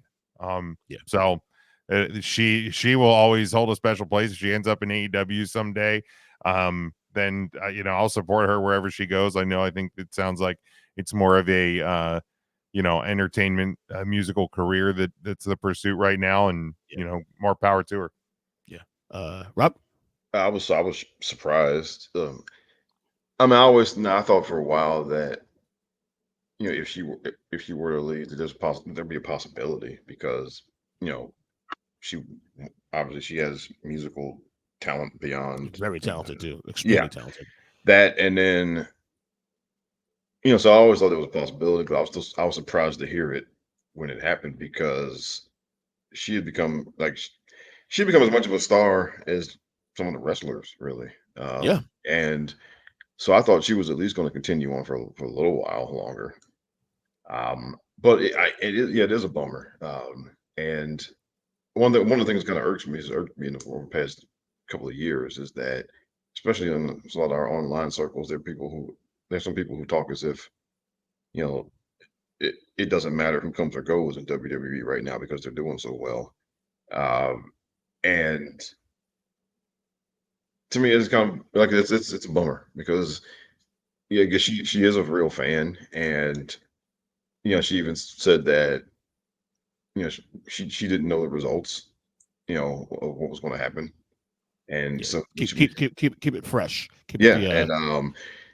And yeah, I mean it is kind of a bummer because she had become she enhanced the show. She made the show better with her ring announcing. Yeah, definitely. And when somebody does that, then it's when they're not there anymore, it kind of sucks. And so to me, she's definitely top 2 WWE ring announcer, her and Finkel. Now I don't know where I would put her all time. When I start thinking about some of the other ring announcers from other companies or whatever, I don't know. I just don't think about that, but she's definitely top 2 WWE ring announcer for me. Likewise. Yeah, and so it sucks, and obviously the company's not going out of business or anything, but over that, but again, I tell people a lot of times, look, man, it's a job, and people change jobs, leave jobs, whatever, for their Yeah. own personal reasons. These are real people. They're not, they're not video game characters, or they're not, chess pieces or whatever. And Yeah. some people were just doing a little too much there earlier this week. When it came to that, and it's like, no, you don't own these people. Um, they have their own ideas of what they want to do with their lives and their careers.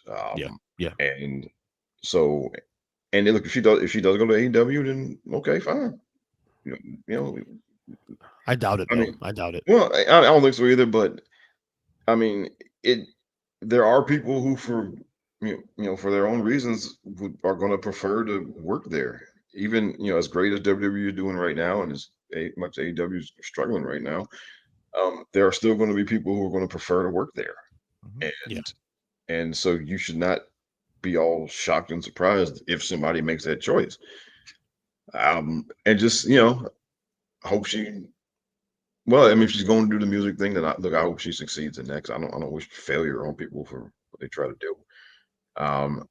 But if she comes back, then we'll welcome her back. Oh yeah. By the way, you know who was top 4 for me all time announcer in WWE history? I'm surprised you guys. Greg Hamilton. Maybe that's a scumbag, but I love Greg I Hamilton. mean, as a ring announcer, he was very good. Very good. Yeah. Obviously, personal life aside, Sure. loved him as an announcer in WWE. All right, 2 football things quick. Jim, you obviously a fan of Cowboys. I mean, obviously it's depressing for you.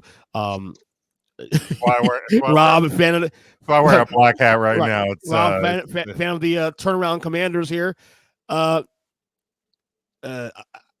Jim, I said on the Huddle Up podcast last night with you that if there's any get right game and an opportunity to turn the season around for the Cowboys, this week in San Francisco is it.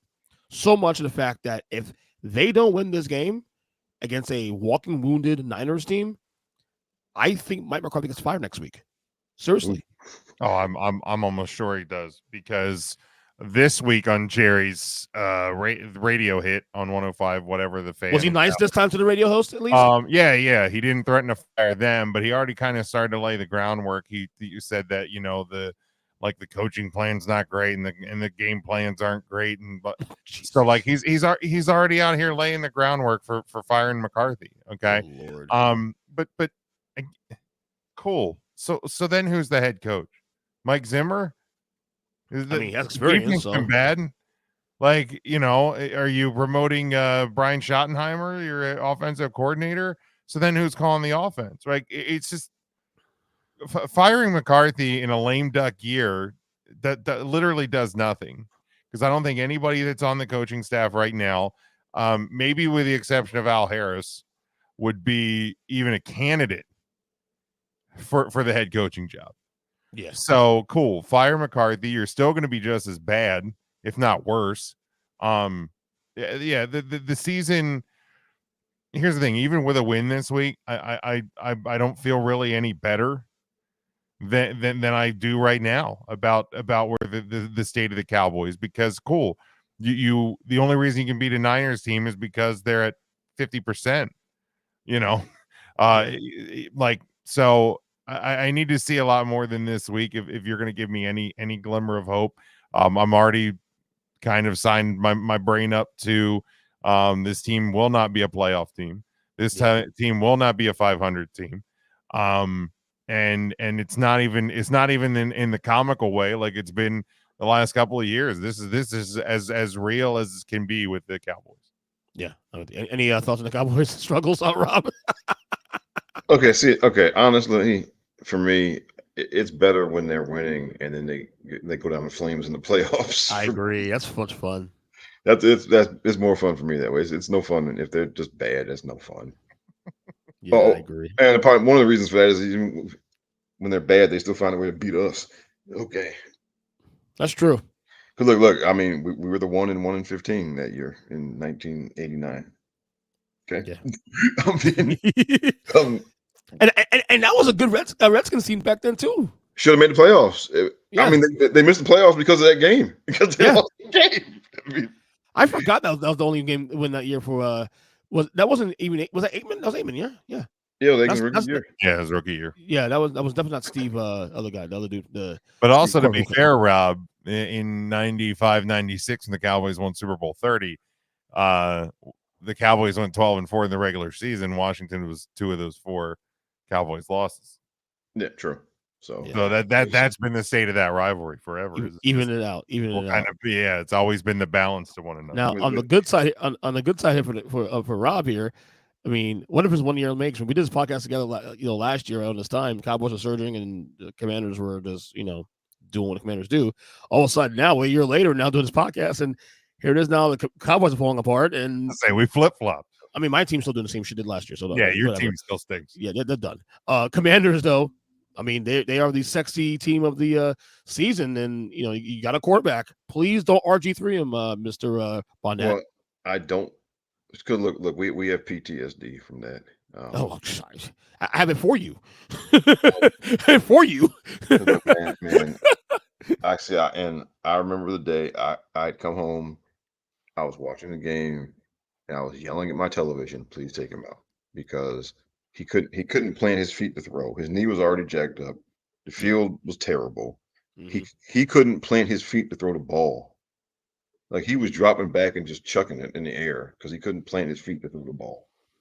And they would not take him out of the game. And then Shanahan, that fucking coward, comes out later on like, "Well, I couldn't take him out of the game." It's like, dude, this is Mike Shanahan is one of those people who loves to go around telling people that he's Mike fucking Shanahan. Okay. Yep, for real. And that one time, "Oh no, I can't take him out because he'll get mad at me." Okay, sure. Okay, like, dude, you dealt with John Elway, all those years. All right, and you were able to handle him. But the rookie quarterback was going to scare you. Okay, but anyway, we still got PTSD from that. And to be honest, look, when they hired Dan Quinn, we were not impressed. We're like, Dan Quinn, really? Nobody was really particularly impressed with that. I'll take it back. If you guys don't want him, I'll take him back. See, now you sound like me. For all these years, I've been telling it to Steeler fans whenever I hear something about Mike Tomlin. Like, "Oh, well, y'all don't want Mike Tomlin? Okay. Send him here." Right? But yeah, so we were not, like, locally, we were not that impressed when they hired Dan Quinn. And then when they drafted Daniels, a lot of people were optimistic, but again, we got, RG3, PTSD still going on here. Yeah. So we're not gonna, we're cautiously optimistic right now.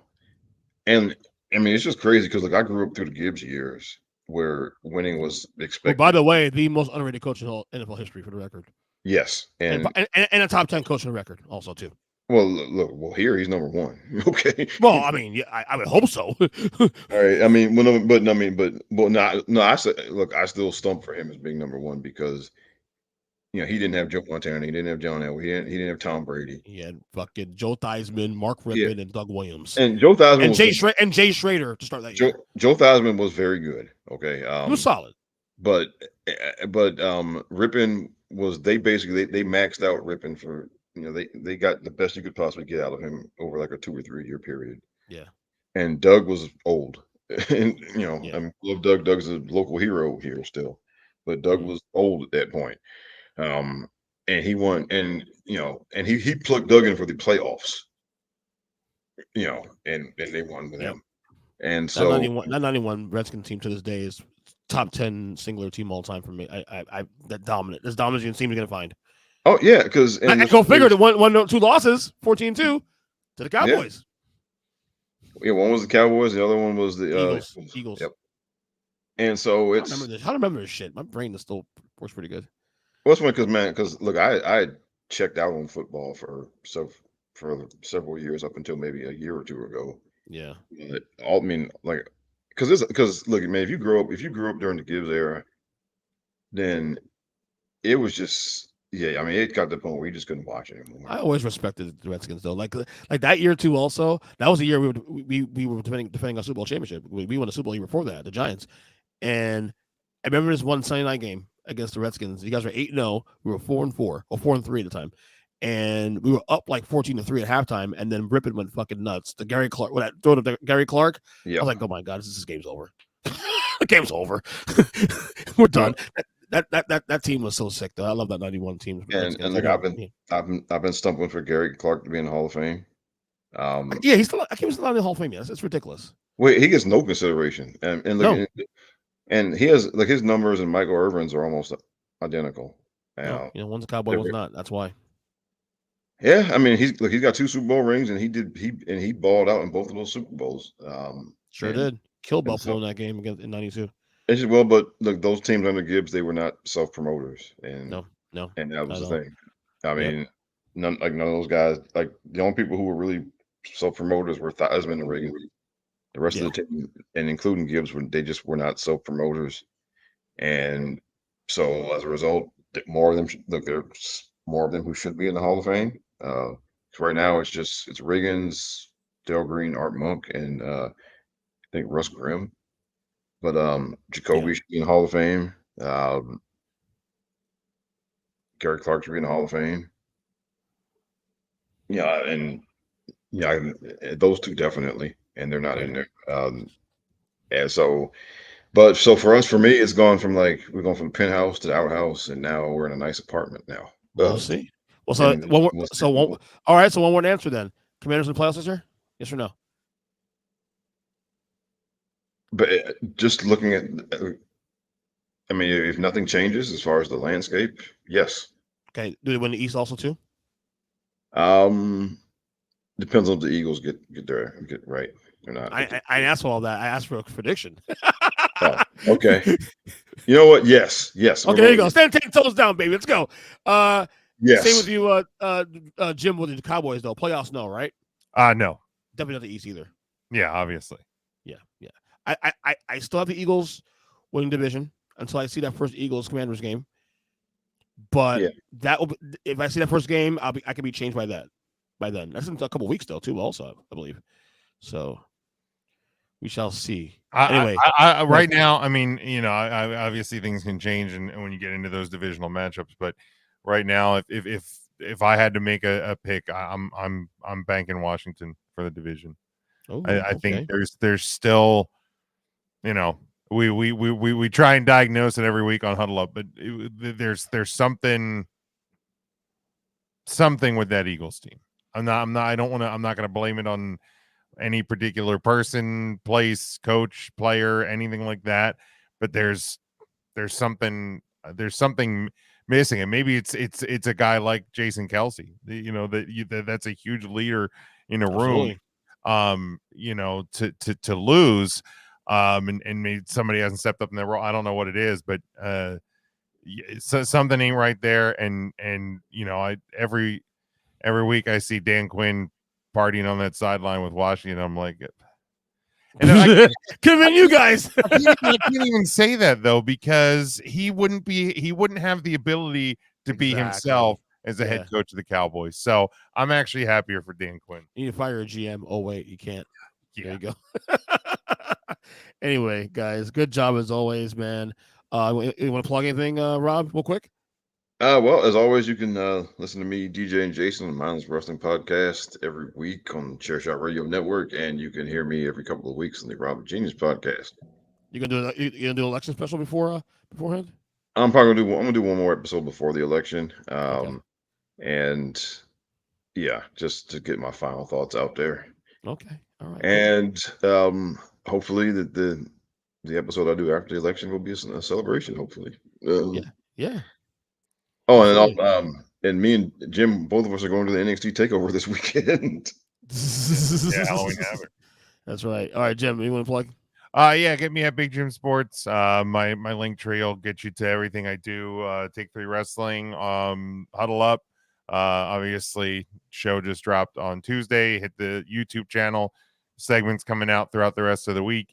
3CT, we're back. We took a week off last week. So we'll be back live Thursday, tomorrow night, whenever this drops. Thursday. Always catch us on the podcast side or on YouTube. And then I actually, EJ, I'm sure you'll be glad to hear this. I have the framework for discussions with. I was just going to ask you about that too. I've been good about not asking you. Yeah, just to let you alone. It's just been absolutely insane. But I do have the framework in place.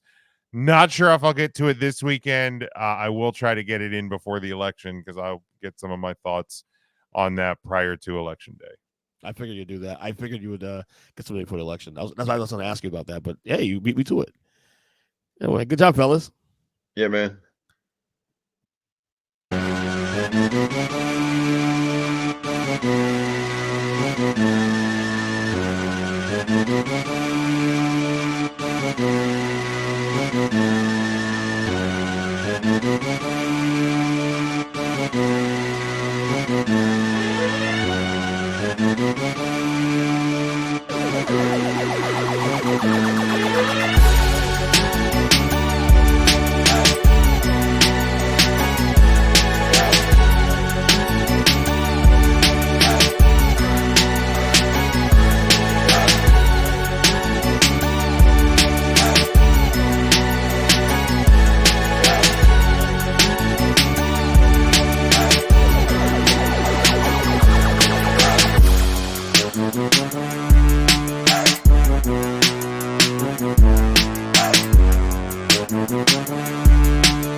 Thank you.